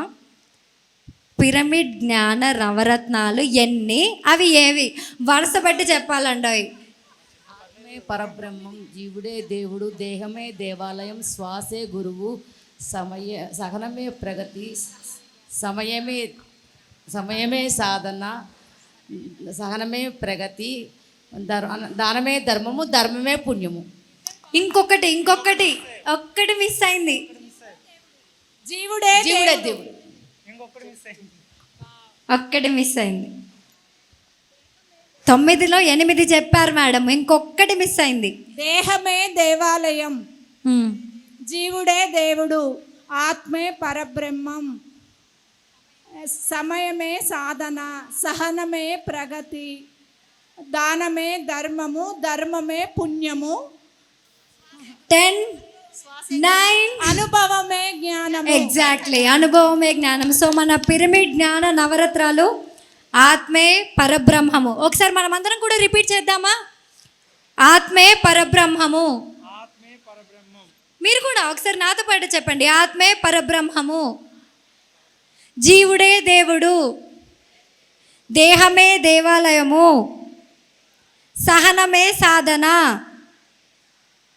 సహనమే ప్రగతి, సమయమే సాధన, శ్వాసే గురువు, అనుభవమే జ్ఞానము, దానమే ధర్మము, ధర్మమే పుణ్యము. సో మన పత్రిక ఎంత రీసెర్చ్ చేసి ఉంటే ఈ 9 నవరత్నాలను మనకి ఇచ్చారు. ఇందాక స్టోరీలో వజ్రాలను ఇచ్చారు కదా అండి ఆ ఫకీరు, మనకు కూడా పత్రిక 30 సంవత్సరాల కింద ఇచ్చారు. వజ్రాలని మనం లూజ్ చేసుకోకుండా పట్టుకుందాము. ఇంకొక టఫెస్ట్ క్వశ్చన్, ఇది మాత్రం దయచేసి ఎక్కడ ఎవరు చూడకూడదండి, చూడకుండా చెప్పాలి. మన పిఎస్ఎస్ఎం లోగో మధ్యలో ఉన్న పిరమిడ్లో 3 పదాలు రాసి ఉంటాయి. అవి ఏవి? చీటింగ్ చేయొద్దండి.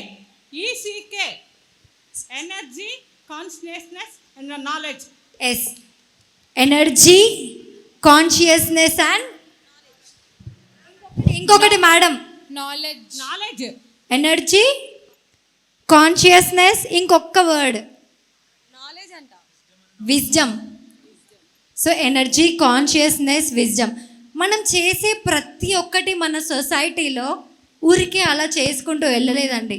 మన బ్యానర్లు కానివ్వండి, మన లోగో కానివ్వండి, పత్రికారు సజెస్ట్ చేసిన పుస్తకాలు కానివ్వండి, ధ్యానం చేద్దాంరో పాటలో ఉన్న ప్రతి పదం కానివ్వండి, జయహో సాంగ్లో ఉన్న ఆ గురువుల పేర్లు కానివ్వండి, ప్రతి ఒక్కటి కూడా పత్రికారు అలా ఇచ్చేయలేదు మనందరికీ.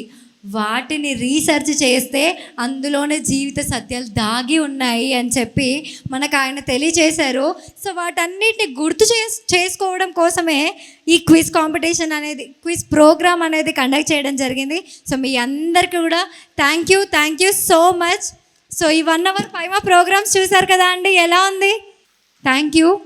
సో ఆన్ స్టేజ్ పైమా తరపున ప్రతి ఒక్కరికి, గురువు గారికి, అమ్మకి, పరిణిత మేడంకి, పిఎస్ఎస్ఎంలో ఉన్న ప్రతి ఒక్కరికి, మెయిన్గా మన ట్రస్ట్ వాళ్ళు ఎంత సపోర్ట్ చేస్తే కానీ మేము ముందుకు వెళ్ళడానికి పాసిబుల్ అవుతూ ఉందండి. మరి మా అందరికీ వెనకాల ఉండి మమ్మల్ని అందరినీ యువతని నడిపిస్తున్నందుకు మీ అందరికీ కూడా పేరు పేరున ధన్యవాదాలు తెలియజేసుకుంటూ thank you so much. 17th రోజు మళ్ళీ 3 to 4 వస్తామండి. దయచేసి అందరూ తప్పకుండా మిస్ అవ్వదు. ఇది ట్రయల్ మాత్రమే, సినిమా ముందుంది. అప్పుడు కలుద్దాం మళ్ళీ ఒకసారి. Thank you so much. Thank you. పిట్ట కొంచెం కూతగనం అంటారు కదా, అలా ఉంది వీళ్ళు. యువతే రావాలి, సమాజం మారాలి అంటే యువత రావాలి. యువత వస్తేనే సమాజం మారుతుంది. మరి ప్రతి రంగంలోనూ మార్పు అన్నది కోరుకుంటున్నాం, అది జరుగుతూనే ఉంది. మరి ఈ ఆధ్యాత్మిక రంగంలో కూడా ఎన్నో మార్పులు, ప్రతి క్షణం ఈ భూమి మీద మార్పులు జరుగుతూ ఉన్నాయి. ఈ భూమి మీద మరి పత్రికారు లాంటి మహానుభావులు అందించినటువంటి ధ్యాన జగత్, శాకాహార జగత్, పిరమిడ్ జగత్, అందులో భాగంగా ఇప్పుడు వచ్చి ఈ స్కిట్ చేశారు ఈ చిచ్చర పిడుగులు. మరి వీళ్ళందరికీ ఒకసారి ధన్యవాదాలు తెలియజేసుకుందాం. సినిమా మరి ఎల్లుండి చూపిస్తారట. ఇది శాంపిల్ మాత్రమే, ట్రయల్ మాత్రమే అన్నారు. సో ఈ కార్యక్రమంలో పార్టిసిపేట్ చేసినటువంటి ప్రతి ఒక్క చిన్నారికి కూడా అభినందిస్తూ, మరి ఇలాంటి కార్యక్రమాలకి మనం ఇచ్చే చప్పట్లే వాళ్ళకి ప్రోత్సాహం అండి. మరి నెక్స్ట్ ప్రోగ్రామ్ ట్రస్ట్లు. మన పిరమిడ్ జగత్తులో భాగంగా ఆంధ్ర, తెలంగాణ, తెలుగు రాష్ట్రాలే కాకుండా ప్రతి చోట ఎన్నో పిరమిడ్ నిర్మాణాలు సాగాయి. మరి అందులో ప్రొద్దుటూరు నుంచి శ్రీ వాసవి కన్యకా పరమేశ్వరి శక్తి క్షేత్రం నుంచి సృజన మేడం వచ్చారు. Please welcome madam. అలాగే మనకి ధ్యాన మహాచక్రం అవగానే ఇంకొక సంబరాలు చేసుకుంటాం. ఎక్కడండి అది? కోటాల సంక్రాంతి సంబరాలు. పిరమిడ్ స్పిరిచువల్ సొసైటీలో మనకు అది పుట్టిల్లు. మరి ఆ పుట్టినింటి నుంచి మన సోదరుడు ప్రభాకర్ వచ్చాడు. Please welcome. అక్కడ ఆ శక్తి క్షేత్రంలో ఎన్నో పిరమిడ్లు నిర్మించి మౌన ధ్యానాలు, అన్నదానాలు, కార్యక్రమాలు, పౌర్ణమి, అమావాస్య, శాకాహార ర్యాలీలు, ఎన్నెన్నో అద్భుతమైన కార్యక్రమాలు నిర్వహిస్తున్నారు. మరి ఇలాంటి కార్యక్రమాలు చేయటానికి వాళ్ళలో కలిగిన ప్రేరణ ఏంటి? వాళ్ళకు ఎదురైనటువంటి సమస్యలు ఏంటి? వాళ్ళకి ఎదురైనటువంటి సపోర్ట్ ఏంటి? వాళ్ళు దేన్ని చూసి ముందుకు వచ్చారు? ఈరోజు వారి జీవితం, వాళ్ళ ఫ్యామిలీ అంతా పిఎస్ఎస్ఎంకి ఎలా అంకితం అయ్యారో, ఆ ట్రస్ట్ నుంచి ఎలాంటి కార్యక్రమాలు నిర్వహిస్తున్నారో, ఫ్యూచర్లో వాళ్ళు ఎలాంటి కార్యక్రమాలు నిర్వహించాలనుకుంటున్నారో అవన్నీ వాళ్ళ మాటల ద్వారా విందాం మిత్రులారా. ఆ మాస్టర్స్ ఇద్దరికీ ఒకసారి ధన్యవాదాలు తెలియజేసుకుందాం. మరి సంక్రాంతికి ఎప్పుడు మనం పుట్టింటికి వెళ్తూ ఉంటాం, సంక్రాంతి సంబరాలు జరుపుకుంటూ ఉంటాం. మరి ఆ జేతవనం ఎంత అద్భుతంగా ఉంటుందో, చాలా చాలా అద్భుతంగా ఉంటుంది. అలాంటి జేతవనాన్ని ఇద్దరు సోదరులు కలిసి మరి అంత అద్భుతంగా తీర్చిదిద్దారు.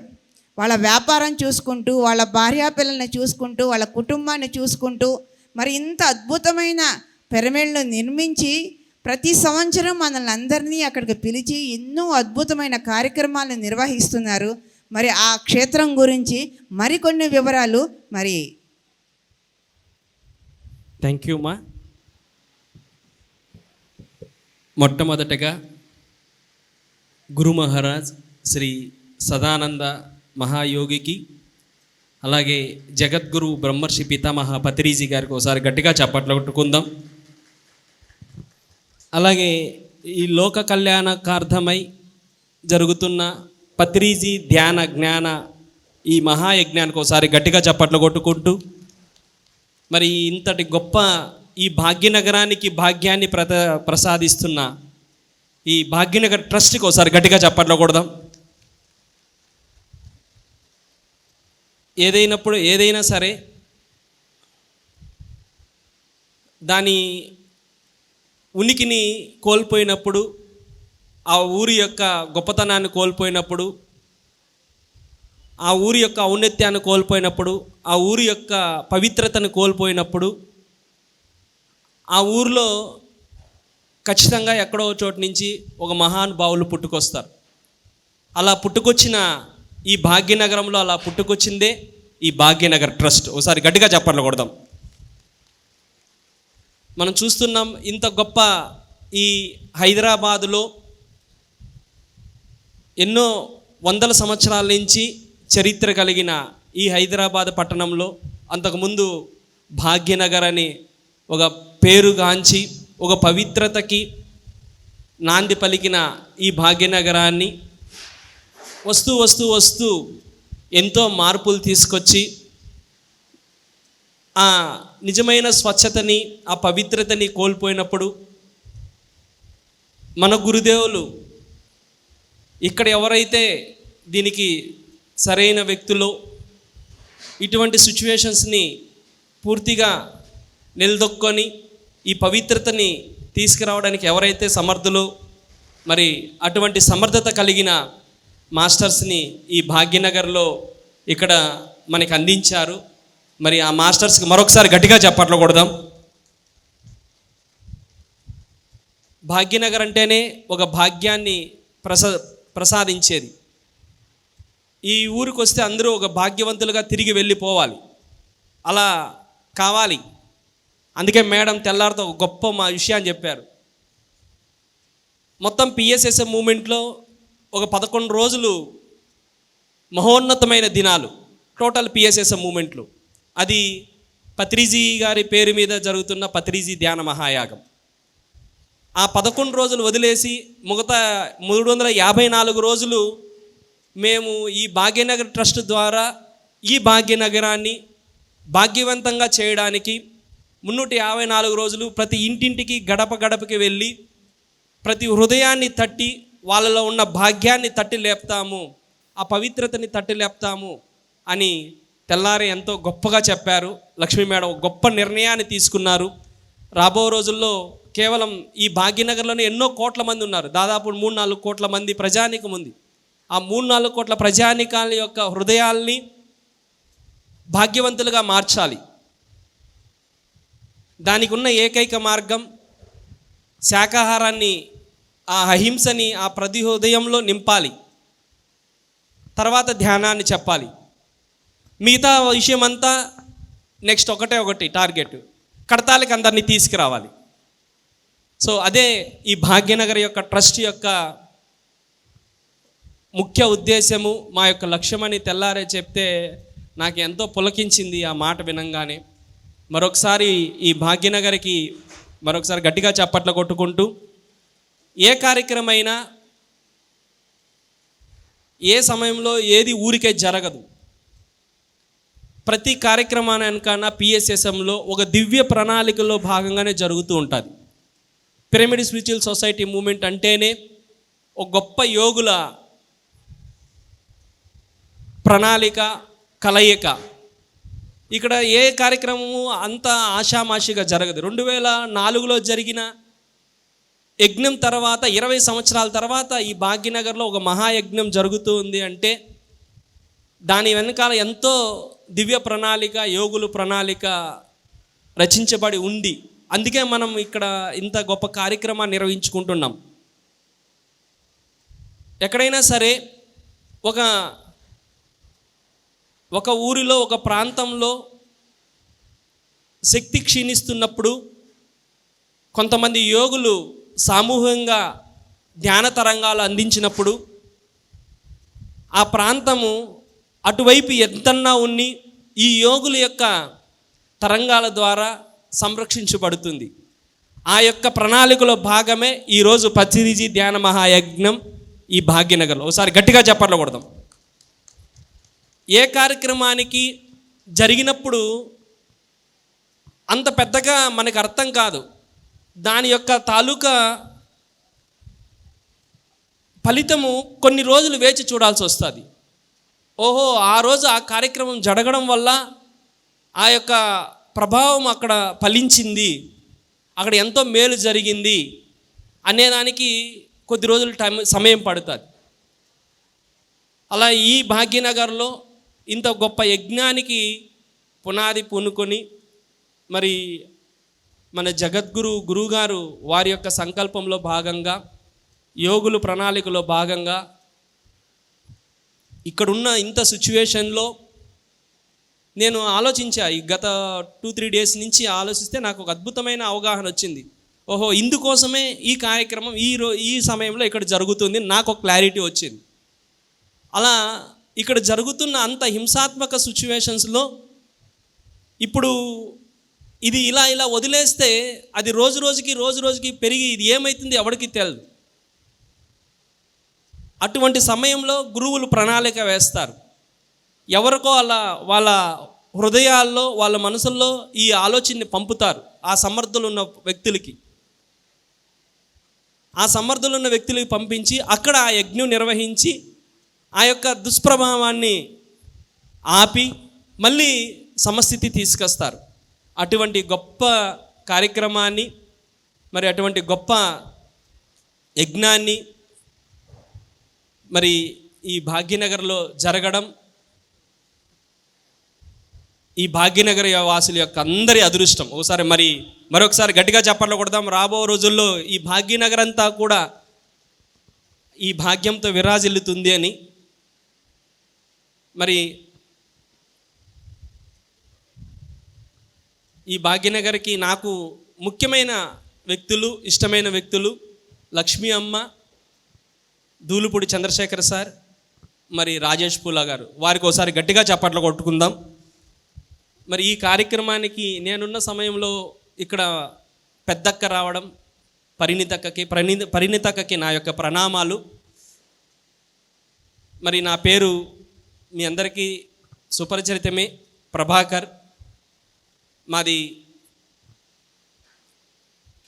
చిత్తూరు జిల్లా ఒకప్పుడు, ఇప్పుడు అన్నమయ్య జిల్లా, కలికిరి కొటాల గ్రామం. అక్కడ మేము 2010లో ఈ ధ్యాన మార్గంలోకి రావడం జరిగింది. ఒక చిన్న అనారోగ్యం ద్వారా అయితే మేము ఈ ధ్యాన మార్గంలోకి వచ్చిన కంటే ముందు మా సిమటన్సే వేరు. ఒక రౌడీయిజంగాను వేరే దురలవాట్లతో ఉన్న మేము ఒక పత్రిజీ గారి ఆయన ఒక చూపుతో ఒకసారిగా మా జీవితాలు అటు నుంచి ఇటువైపు రావడం, దాని తర్వాత మా బ్రదర్ కూడా ఈ మార్గంలోకి రావడం, మా కుటుంబ సభ్యులందరూ కూడా ఈ మార్గంలోకి రావడం అంత పెద్ద క్షేత్రానికి నాంది పలికింది, పిరమిడ్ జేతవనం క్షేత్రానికి. అయితే ప్రతి కథ వెనకాన ఒక హీరో ఉంటాడు. మరి ఈ కథలో హీరో వచ్చి మా బ్రదర్ సుధాకర్. వారికి ఒకసారి గట్టిగా చప్పట్లు కొడదాం. ఇవన్నీ స్టార్టింగ్లో నడిచేటప్పుడు, వెళ్ళేటప్పుడు, ప్రయాణించేటప్పుడు అర్థం కావు. వాళ్ళు లేనప్పుడు వాళ్ళ విలువ తెలుస్తుంది. ఇప్పుడు గురువుగారి విలువ ఆయనతో తిరిగిన వాళ్ళకి తెలుస్తుంది. ఎంత గురువుగారితో ఆ ప్రయాణము, ఆ ముచ్చట్లు, ఆ ఎనర్జీ, అవి నిరంతర ప్రయాణం చేస్తున్న వ్యక్తులకి అర్థమవుతుంది. అలా నాకు మా బ్రదర్తో ఆయన ఉన్నప్పుడు కన్నా ఆయన లేనప్పుడు ఆయన విలువ అయితేనేమి, ఆయన సృష్టించిండే ఆ సృష్టి, ఆయన సంకల్పము ఎంత పెద్దదో తర్వాత నాకు అర్థమైంది. ఎలా సృష్టించబడింది, ఇంత సాధ్యం ఎలా అయ్యింది, ఎలా ఇలా చేయగలమా అని వెనక్కి తిరిగి చూసుకుంటే అప్పుడు నాకు కనపడిందంతా వెనకాతల మా బ్రదర్ యొక్క సంకల్ప శక్తి ద్వారా, గురువుగారి ఆశీస్సుల ద్వారా అంత పెద్ద శక్తి క్షేత్రం నిర్మించడానికి కారణమైంది. దాదాపు పిరమిడ్ జేతవనంలో ఇప్పటికి 85 పిరమిడ్లు అక్కడ నిర్మించడం జరిగింది. ఒక 20 ఎకరాల విస్తీర్ణంలో మా సొంత పొలంలో ఒక 12 ఎకరాలు ఉంటే మళ్ళీ ఒక 8 ఎకరాలు పర్చేస్ చేయడం జరిగింది ఆశ్రయం కోసమే.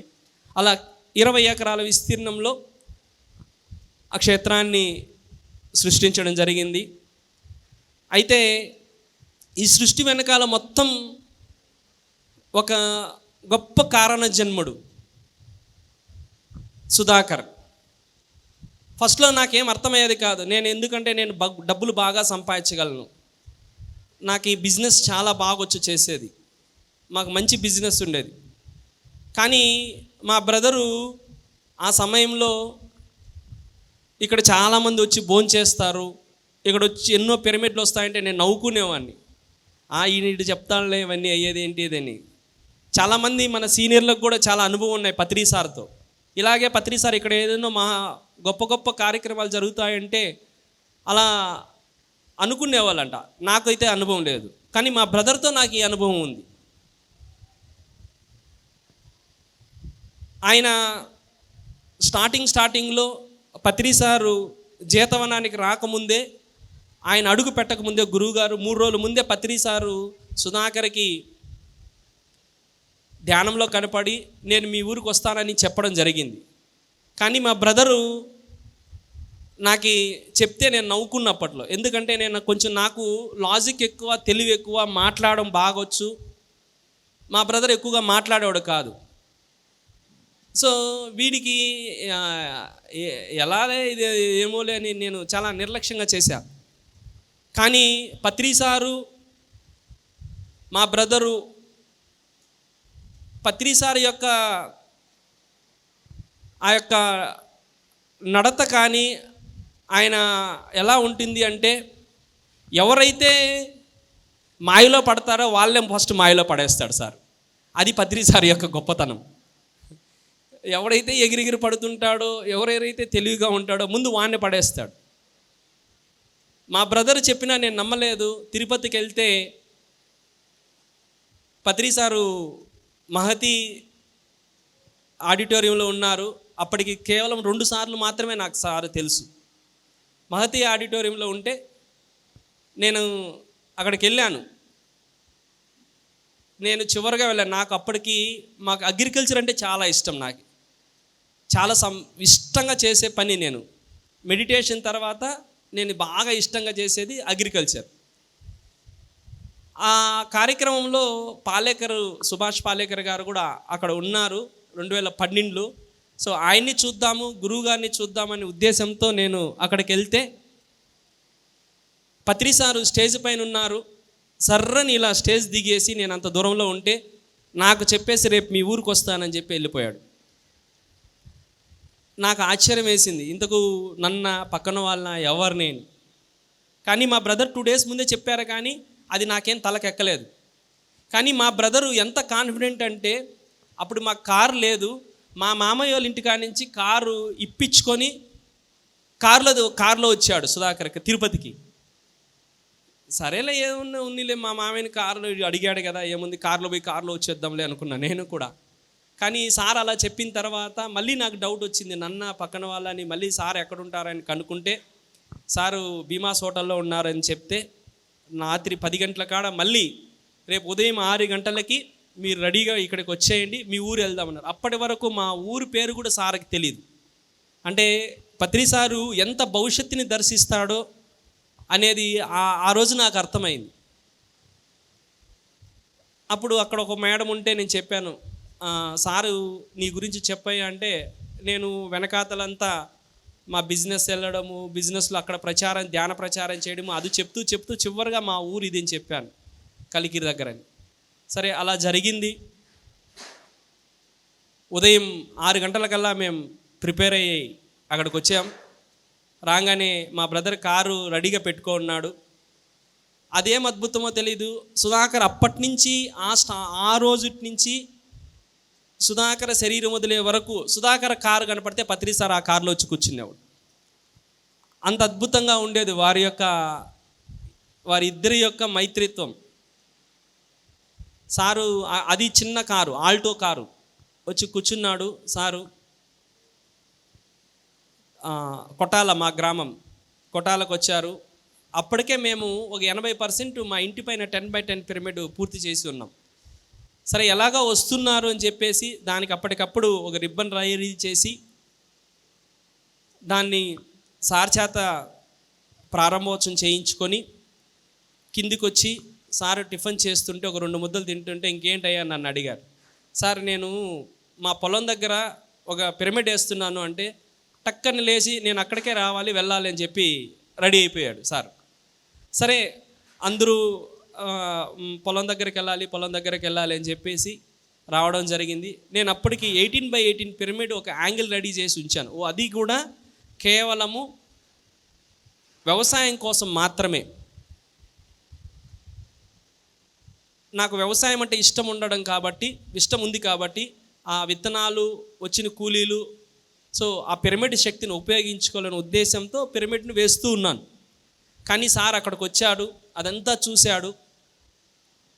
చూసిన తర్వాత చాలా బాగుంది, ఎన్ని రోజుల నుంచి చేస్తున్నావు ఈ న్యాచురల్ ఫార్మింగ్ అన్నాడు. సార్ నేను ఒక 5-6 సంవత్సరాల నుంచి చేస్తున్నాను సార్. ఫస్ట్లో చాలా ఇబ్బందులు పడ్డాను, కానీ ఇప్పుడు అద్భుతంగా రిజల్ట్ వచ్చింది సార్. చాలా డబ్బులు వస్తున్నాయి.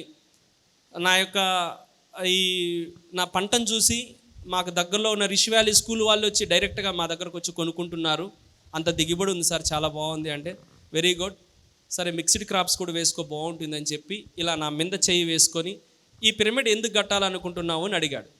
అప్పటి వరకు నాకు కేవలం వ్యవసాయం కోసమే అనుకున్న నేను సార్ ఏ క్షణమైతే చెప్పంగానే అలా మీద చెయ్యి వేయంగానే నేను సార్కి 3 వాక్యాలు చెప్పేశాను. సార్ ఇక్కడికి వచ్చే వాళ్ళందరూ ఆరోగ్యంగా ఉండాలి, ఆనందంగా ఉండాలి, ఆత్మజ్ఞానం పొందాలి సార్ అని చెప్పా. ఇది నాకు తెలియకుండా జరిగిన సంఘటన. అలా చెప్పంగానే పత్రి సారు ఇలా చెయ్యి వేసుకొని నడుస్తూ ఇది ఒక గొప్ప శక్తి క్షేత్రం అవుతుంది అని చెప్పాడు. అప్పుడు నాకు ఆ విషయం చెప్పింది కూడా నాకు మళ్ళీ సారు చెయ్యి వేసుకుంటే ఎవరికైనా ఎలా ఉంటుంది, మన స్పృహ మనకు పోతుంది, ఆయన ఆధీనంలోకి మనం వెళ్తాం. అది అందరికీ తెలిసింది. మనకు ఏం చేస్తున్నామో మనకే తెలియదు. అలా ఆనందంతో పొంగిపోతున్నాను నేను. సార్ నా మీద చేయి వేసుకుని అలా నడుస్తున్నాం. అందరూ 2 వీలర్స్ అంతా రెడీ పెట్టుకున్నారు. అక్కడ మా పొలం దగ్గర కూడా కారు రాలేదు. సో 2 వీలర్లోనే తీసుకెళ్దాము మెయిన్ రోడ్డు వరకు అని. కానీ సారు లేదు నేను నడుస్తానన్నాడు. అలా నడుస్తూ ఒక 500 మీటర్స్ వరకు నడిచాడు. సరే అక్కడ వరకు అలా జరిగింది. దాని తర్వాత మేము కూడా సార్కి మాట ఇచ్చాను కదా అని చెప్పేసి ఆ పిరమిడ్ని ఏదో షీట్స్ ఇలా ఏదో చేసుకుందామని అలా అనుకున్నాని స్లాబ్గా మార్చడం. తర్వాత అదంతా అయిపోయేసరికి అప్పట్లో గౌరవనీయులు ముఖ్యమంత్రిగా, అప్పుడు ప్రస్తుత మాజీ ముఖ్యమంత్రి కిరణ్ కుమార్ రెడ్డి గారు అప్పుడు ముఖ్యమంత్రిగా ఉన్నారు. మా గ్రామస్తులే, మా పంచాయతీ. సో మా నాన్న బాగా పరిచయం ఉన్న వ్యక్తి ఆయనకి.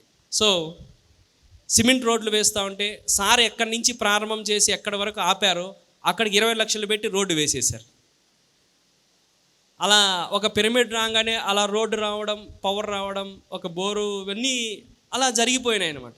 అంటే దీనికి ఏది మా ప్రణాళిక లేకుండా అలా ఒకటికొకటి స్టెప్స్ అలా జరుగుతూ వచ్చింది ఆ ఆశ్రమం నిర్మించడానికి. తర్వాత పత్రి సార్ ఒకసారి నేను బెంగళూరుకి వెళ్తే అందరితో మాట్లాడుతున్నాడు, నేను నిలబడుకొనే ఉన్నాను. అందరితో మాట్లాడుతున్నాడు, నన్ను మాత్రం మాట్లాడు. దాదాపు 1 గంట సేపు అయింది. అలా 1 గంట సేపు అయిన సారు చివరిగా అందరూ వెళ్ళిపోయిన తర్వాత ఏమయ్యే సంగతులు అన్నారు. సార్ మీరు వచ్చారు కదా అక్కడ జీతవనం దగ్గరికి, సారీ అప్పుడు జీతవనం కూడా కాదు, కామరేను పిరమిడ్ ధ్యాన ఆధ్యాత్మిక వ్యవసాయ క్షేత్రం దాని పేరు. ఇప్పుడు ఆ ట్రస్ట్ కూడా ఆ పేరు మీదనే ఉంది. అలా సారు మీరు వచ్చారు కదా సార్, అక్కడ చాలా బాగా వస్తున్నారు సార్ ధ్యానులు అంటే. అలా చూసి ఏం లేదయ్యా, వచ్చిన వాళ్ళకి అందరికీ అన్నం పెట్టాలయ్యా అన్నాడు. అదొక్కటి చెప్పాడు సార్. మాకు మా సంస్కారము, మా కుటుంబము పూర్వం నుంచి మేము వచ్చిన వాళ్ళకందరికీ అన్నం పెట్టడం మాకు చాలా ఇష్టం ఉండేది. మేము ఆ సమయంలో ఇంటి దగ్గర నుంచి క్యారీలు తెచ్చి వచ్చిన ధ్యానులకి భోజనం పెట్టి పంపించేవాళ్ళం. అలా చేస్తుంటే నేను బిజినెస్ వెళ్తే ఇంకా మా బ్రదరు స్టార్ట్ అయింది ఆయన వర్క్. నేను బిజినెస్ వెళ్ళడం, డబ్బులు పంపించడం, ఆయన కన్స్ట్రక్షన్ చేయడం. సో ఇంటి దగ్గర నుంచి క్యారీలు తీసుకొచ్చి వస్తుంటే ఇబ్బంది ఉంటుందని ఒక చిన్నది కిచెన్ చేశాడు. అక్కడే చెట్టు కింద పెట్టేవాళ్ళం భోజనాలు. అప్పుడు చెప్పేవాడు ఇక్కడికి వచ్చి 100 మంది భోజనం చేస్తారు అంటే నేను నవ్వేవాడిని. ఇప్పుడు ఒక 10 మందో 5 మందో ఉన్నారు మనం తప్ప బయట వాళ్ళు అనేవాడిని. అయితే లేదురా నాకు సార్ కనపడినాడు, నాకు ఏమన్నా అడిగితే నాకు సార్ కనపడినాడు, నాకు సార్ చెప్పేవాడు అని. అరే నీకంటే నేను బాగా పని చేస్తున్నా కదా, నాకెందుకు కనపడరా అనేవాడిని. అంటే ఎవరికైనా అలా ఉంటుంది కదా, కానీ ఎవరి సంస్కారం ఏదో ఇప్పుడు తెలుస్తుంది ఎవరు ఎంత గొప్ప అని. అప్పుడు తెలియదు నాకు, ఎందుకంటే ఇద్దరం కలిసి పెరిగాము, ఇద్దరం తిట్టుకున్నాం, ఇద్దరం ఆడాం పాడాం. సో అంతగా నేను ఇది బిలీవ్ చేసేవాడిని కాదు, కానీ తను ఏది చెప్పినాడో అవన్నీ జరిగిపోయేది, అలా ఉండేది. ఎంత గొప్పదంటే జీతవనంలో పత్రి సారు సుధాకర్ లేకుండా జీతవనానికి ఇప్పటికీ ఒక 100 సార్లను వచ్చింటాడు సారు, ఒక 10 సంవత్సరాల పరిచయంలో అట్లీస్ట్ ఒక 70-50 సార్లు. సుధాకర్ లేకుండా ఒక్కసారి కూడా రాలేదు. అంటే ఎంత మిత్రత్వం ఉందో ఒకసారి అర్థం చేసుకో. సుధాకర్ ఉంటేనే జీతవనం వచ్చేవాడు పత్రి సార్. సుధాకర్ ముందు ఎదురెళ్ళాలా, సార్ని తీసుకురావాలి జీతవనాన్ని. సో అలా ఉండేది వాళ్ళ యొక్క సంబంధం. అలా ప్రారంభించిన మేము చిన్న చిన్నగా కొద్దిగా వచ్చిన వాళ్ళకి అన్నం పెట్టడం, పౌర్ణమి ధ్యానాలు చేయడం,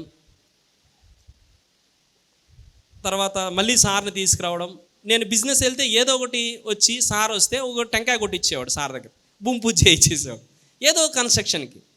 సో అలా భగవద్గీత హాల్ అని, థియేటర్ హాల్ అని, ఒక డార్మిటరీ హాల్ అని, ఒక మెయిన్ బిల్డింగ్ అని, ప్రతిదీ ఒకటొకటి అలా చేయిస్తూ అలా నిర్మిస్తూ వచ్చిన వాళ్ళందరికీ అన్నం పెట్టడం ఇలా ప్రారంభమైంది. కానీ దీని వెనకాతల ఇంకో పెద్ద అద్భుతమైన సహాయం ఏంటంటే మా వదిన, మా మేడం, వారికి ఒకసారి గట్టిగా చప్పట్లు కొట్టాలి.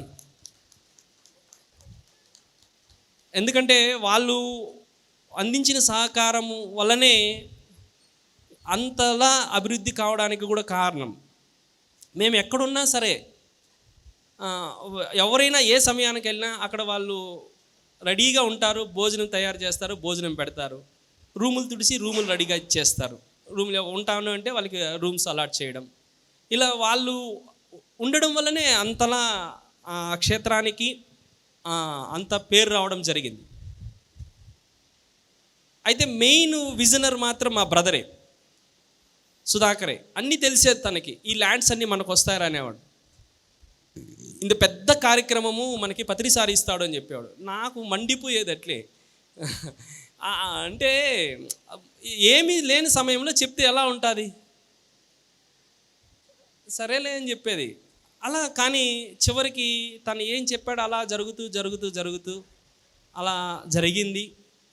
మాకైతే ఆ ట్రస్ట్ కానీ అలా ఏమీ మాకు అవగాహన అవంతా ఏమీ లేవు. మేము వచ్చిన వాళ్ళకి అన్నం పెట్టాలి.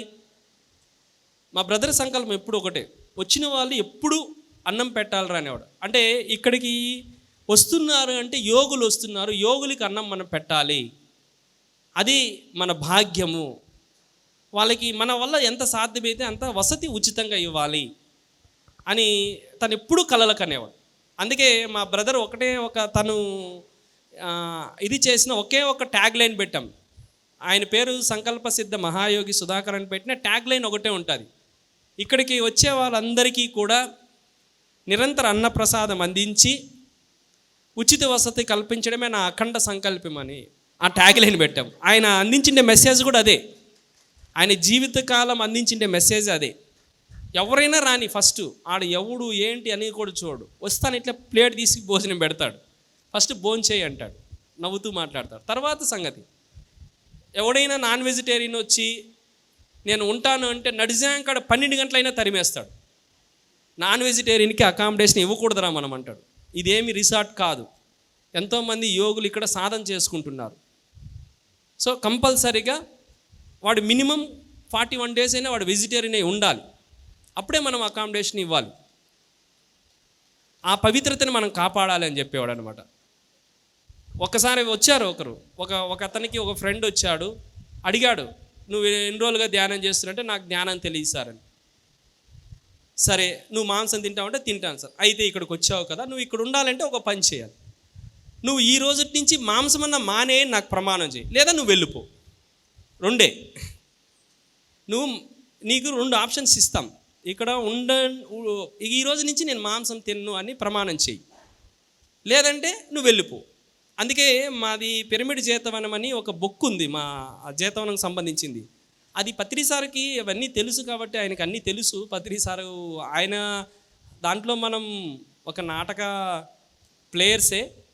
మా సుధాకర్ దాంట్లో మాత్రం అన్నీ ఏది కరెక్షన్ చేయాల, మా సుధాకర్ది ఒక్కటి మాత్రం చేశాడు. అక్కడ మాంసం ముట్టను హింస చేయనని ప్రారంభమవుతుంది అనమాట ఆయనది మొత్తం పారాగ్రాఫ్. సో ఇప్పుడు మేము ఏం చేస్తామంటే, ఇప్పుడు ఆశ్రమానికి చాలామంది వస్తారు, చాలామంది వచ్చి సార్ మేము ధ్యానం చేయాలి అలా ఉంటాం సార్ అంటారు. సో వచ్చిన వాళ్ళకందరికీ స్వాగతిస్తాం, ఎవరన్నా రాని, మాకు ధ్యానం చేయడానికి వస్తే అంతకంటే ఇంకొక భాగ్యం లేదు. కానీ వాళ్ళని ఫస్ట్ క్వశ్చన్ అడుగుతాం, మీరు మాంసం తింటున్నారా లేదా, కోడిగుడ్డుతో సహా మానేశారా, మానేశాను సార్ అంటారు. మానలేదు అంటే అక్కడ మనకు గురుస్థానం ఉంది. పత్రి సార్ ఎప్పుడు వచ్చే ఒక రూమ్ని గురుస్థానంగా మార్చి అక్కడికి వెళ్ళి సారు ఏదైతే ఉందో అక్కడికి వెళ్ళి మేము వాని దగ్గర ప్రమాణం చేపిస్తాం. ఈ రోజు నుంచి నా ఊపిరి ఉండేంత వరకు నేను మాంసం ముట్టను, హింస చేయను, నువ్వు ప్రమాణం చేయి, నీకు ఇక్కడ ఉండడానికి అనుమతి ఇస్తాం. అవునా కదా, చెయ్యాలా వద్దా?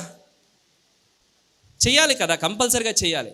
ఎందుకంటే ఆ తప్పని ఉండేవాడు ఖచ్చితంగా చేస్తాడు. టైంపాస్ చేయని వాడికి బోల్డ్ అన్ని ప్లేసెస్ ఉన్నాయి, అక్కడికి వెళ్ళొచ్చు.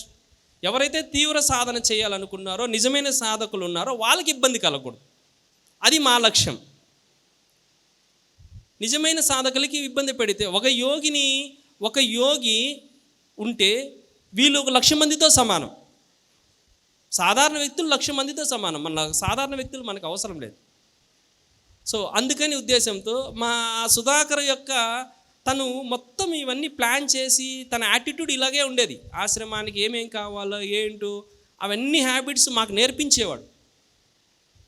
నేను కొంచెం నాది కుచించుక బుద్ధి, అంటే స్టార్టింగ్లో ఏదైనా కార్యక్రమం జరిగితే ఏదైనా చిన్న టిఫిన్ పెట్టేసి వెళ్ళిపోదాం అనేవాడిని. మా బ్రదర్ అలా కాదు, కడుపు నిండా పెట్టాలి. నేను మౌన ధ్యానం చేస్తాను. మౌన ధ్యానం చేస్తే ఎలా ఉండేదంటే, నాకు సిస్టమేటిక్గా చేయడం, మార్నింగ్ ఫ్రూట్స్ ఇవ్వడం, మధ్యాహ్నం జావ ఇవ్వడం, సాయంకాలం సూప్ ఇవ్వడం, ఇలా. మా బ్రదర్ ఏం చేసేవాడంటే, ఆకలిగా ఉంటారు కదా, నేను ఎక్కడికన్నా వెళ్తే అందరినీ పిలిచి అన్నం పెట్టేసేవాడు. కడుపు మార్చుకుంటే ఏం ధ్యానం రా, ముందు వానికి అన్నం పెట్టరు అని చెప్పి మళ్ళీ ఆడికి చెప్పొద్దని చెప్పేవాడు. ఆడికి చెప్పొద్దని ఆడు తిడతాడు నన్ను, మీరు తినేసి వెళ్ళిపోయి ధ్యానం చేసుకోండి అనేవాడు. అంటే ఎవరిని ఆ క్షేత్రంలో ఆకలితో ఉండడం ఆయనకి ఇష్టం లేదు. సో కడుపు నిండా భోజనం చేయాలి, ధ్యానం చేసుకోవాలి. మళ్ళీ ఖాళీగా ఉంటే ఒప్పుకునేవాడు కాదు. అలా ఎవరైనా అలా తిరుగుతున్నా ఒప్పుకునేవాడు. చేస్తే సేవ చేయి, లేదా ధ్యానం చేయి, లేదా స్వాధ్యాయం చేయి. 1 గంట అర్ధగంట నువ్వు ధ్యానం చేయడానికి మీ ఇల్లే సరిపోతుంది, మరి ఇంత దూరం ఎందుకు రావాలి? నువ్వు అన్నీ వదిలేసి మీ ఇంటి వాళ్ళ దగ్గర ఏదో నేను ధ్యాన సాధనకు పోతాడని చెప్పి ఒక మెప్పు కోసం వచ్చి ఇక్కడ చేయడం కుదరదని ఒప్పుకునేవాడు. సో ఇలా తను ఒక సంకల్పంలో భాగంగా ఈరోజు ఆ క్షేత్రం అంత పెద్దదిగా కావడం జరిగింది. దానికి నిజమైన మనం అందరూ యావత్ పిఎస్ఎస్ఎం పిరమిడ్ జేతవనానికి మనం గుర్తించాలని వ్యక్తి ఎవరైనా ఉన్నారు అంటే సుధాకర్. వారికి ఒకసారి గట్టిగా చప్పట్లు కొడదాం. సో తర్వాత ఇంకా ఆయనది కార్యక్రమం ఉంది. ఆయన డెత్ కూడా ఎంత అద్భుతంగా ఉంది అంటే, ఆయన ముందే చెప్పాడు సుధాకర్, 1 year బిఫోరే చెప్పాడు. నాకు ఏదో ఒక చిన్న సందర్భంలో మాట్లాడుకుంటా అంటే, నేను బాడీ వదలాల్సి వస్తుందంటే నేను తిట్టాను, మా వదిన్ని నేను అక్క అంట, మా లలితక్కని ఏమన్నా బెదిరించి ఇట్లా నన్ను బెదిరిస్తావరా అంటే నవ్వుకుంటూ వెళ్ళినాడు. కానీ అలాగే జరిగింది. కానీ తను సోలు మాత్రం నిరంతరము ఆ యొక్క వైబ్రేషన్స్, ఆ తరంగాలు మాకు నిరంతరం అక్కడ ఆ ప్రమాణాలు ఎప్పుడు కనపడుతూనే ఉంటాయి. తను అక్కడ ఉన్నాడు అనేదానికి మాకు ఎన్నో చూసాం. లాస్ట్ టైం గత సంక్రాంతి చూసాం, ఎంతో అవలీలగా ఎన్నో వేల మందికి అక్కడ సంక్రాంతి ధ్యాన యజ్ఞం నిర్వహించడం జరిగింది. అలాగే ఎన్నో విషయాలలో అక్కడ ఎవరైనా వచ్చే వాళ్ళకు కానీ, ఆ ఏర్పాట్లకు కానీ, ఆ వస్తున్న సమయానికి మేము అక్కడ వెళ్ళి ఉండడం, అట్లా ఎన్నో ప్రమాణాలు అక్కడ మేము చూసాం తను ఉన్నాడని. నేను ఫీల్ అయ్యేది ఏమంటే, మొత్తం ఆ క్షేత్రానికి ఒక క్షేత్ర పాలకుల్లాగా పత్రి సార్ నియమించారు అనేది నాకు ఇప్పుడు మేము ఫీల్ అవుతున్నాం. ఏ క్షేత్రానికైనా ఒక క్షేత్రశక్తి కావాలి. ఆ క్షేత్రశక్తే ప్రస్తుతం జేతవనానికి సుధాకర్ అక్కడ ఆయన చూసుకుంటున్నాడు. ఏది కూడా వ్యక్తి ద్వారా ఎప్పుడు జరగదు. ఒక శక్తిగా మారిన తర్వాత అది ఎప్పటికీ శాశ్వతంగా నిలుస్తుంది. ఇప్పుడు మనం కడతాళ్ళు ఉంది, ఏ రోజుకైనా కొన్ని వేల మంది భోంచేస్తారు. ఎందుకంటే అక్కడ పత్రిజీ అనే మహాశక్తి ఉంది. అక్కడికి వెళ్తే చాలు ఇంక అన్నీ దొరుకుతాయి. అలా కేవలం జేతవనం కూడా ఆ సుధాకర్ సంకల్పం వల్లనే ఈరోజు అంత ఉన్నత స్థితికి అన్ని పిరమిడ్లు కట్టడం జరిగింది. మరి ముఖ్యంగా అక్కడ మౌన ధ్యానాలు చాలా చక్కగా జరుగుతాయి. దయచేసి ఈ భాగ్యనగరం వాసులు అందరూ రావాలని కోరుకుంటున్నాను. ప్రతి నెల 23 నుంచి 29 వరకు 7 days ఉంటుంది. సో మీకు మరొకసారి విన్నపం ఏమంటే మీరు ఎప్పుడైనా రావచ్చు. అయితే మీరు వచ్చి అక్కడ కొద్ది రోజులు మౌనంగా ఉండి ధ్యాన సాధన చేసుకోండి. రమణ సదన్ అనే ఒక అద్భుతమైన కన్స్ట్రక్షన్ ఉంది. రమణ మహర్షి పేరుతో మౌనంగా ఉండే వాళ్ళకి ఒక పెద్ద బిల్డింగ్ కట్టాం 36 గదులతో. చక్కగా అక్కడ అకామిడేషన్ దొరుకుతుంది. తర్వాత నెక్స్ట్ మెయిన్ మన హీరో ఎవరైతే సుధాకర్ ఉన్నాడో తను వెళ్తూ పత్రిసారి ఎలా ప్లాన్ చేశాడంటే ఆయన దివ్య ప్రణాళికలో ఒక భాగం అనేది అమర్నాథ్ యాత్ర అని సుధాకర్ కోసమే ఆ యాత్ర స్టార్ట్ అయింది. నిజంగా చెప్పాలంటే సుధాకర్ అమర్నాథ్ యాత్ర వెళ్తూ తన శరీరాన్ని వదలాల్సి వచ్చింది. అమర్నాథుడు అంటే డెత్ లేదనమాట, ఆ పేరులోనే ఉంది. సో ఆయనకి డెత్ లేదు, నిరంతర అమరత్వం పొందిన వ్యక్తి. సో అలా అమరత్వంతో ఉన్న వ్యక్తి ఇప్పటికీ. సో అలా మన పిఎస్ఎస్ఎంలో ఎంతోమంది యోగులు ఇప్పటికీ మాకు ప్రమాణాలు కనపడుతున్నాయి. మన నందా సార్ అయితేనేమి, ఇంకా చాలామంది మాస్టర్సు వాళ్ళ అమరత్వంతో మనకి ఎంతో సపోర్ట్ చేస్తున్నారని మేము ఫీల్ అవుతూనే ఉన్నాము. సో ఈ మన సుధాకర్ది జూలైలో 8, 9, 10 అమరనాథుడి అమరోత్సవం అని ఒక అద్భుతమైన 3 రోజుల పాటు కార్యక్రమం నిర్వహిస్తున్నాం. సో భాగ్యనగర వాసులందరూ ఈ కార్యక్రమానికి రావాలని నేను కోరుకుంటున్నాను. అందులో ఫస్ట్ డే సుధాకర్ అక్కడ ధ్యానము అవన్నీ ఉంటాయి. సెకండ్ డే చాలా పెద్ద శాకాహార ర్యాలీ ఉంది పీలేరు పట్టణంలో. దాదాపు 100,000 మందితో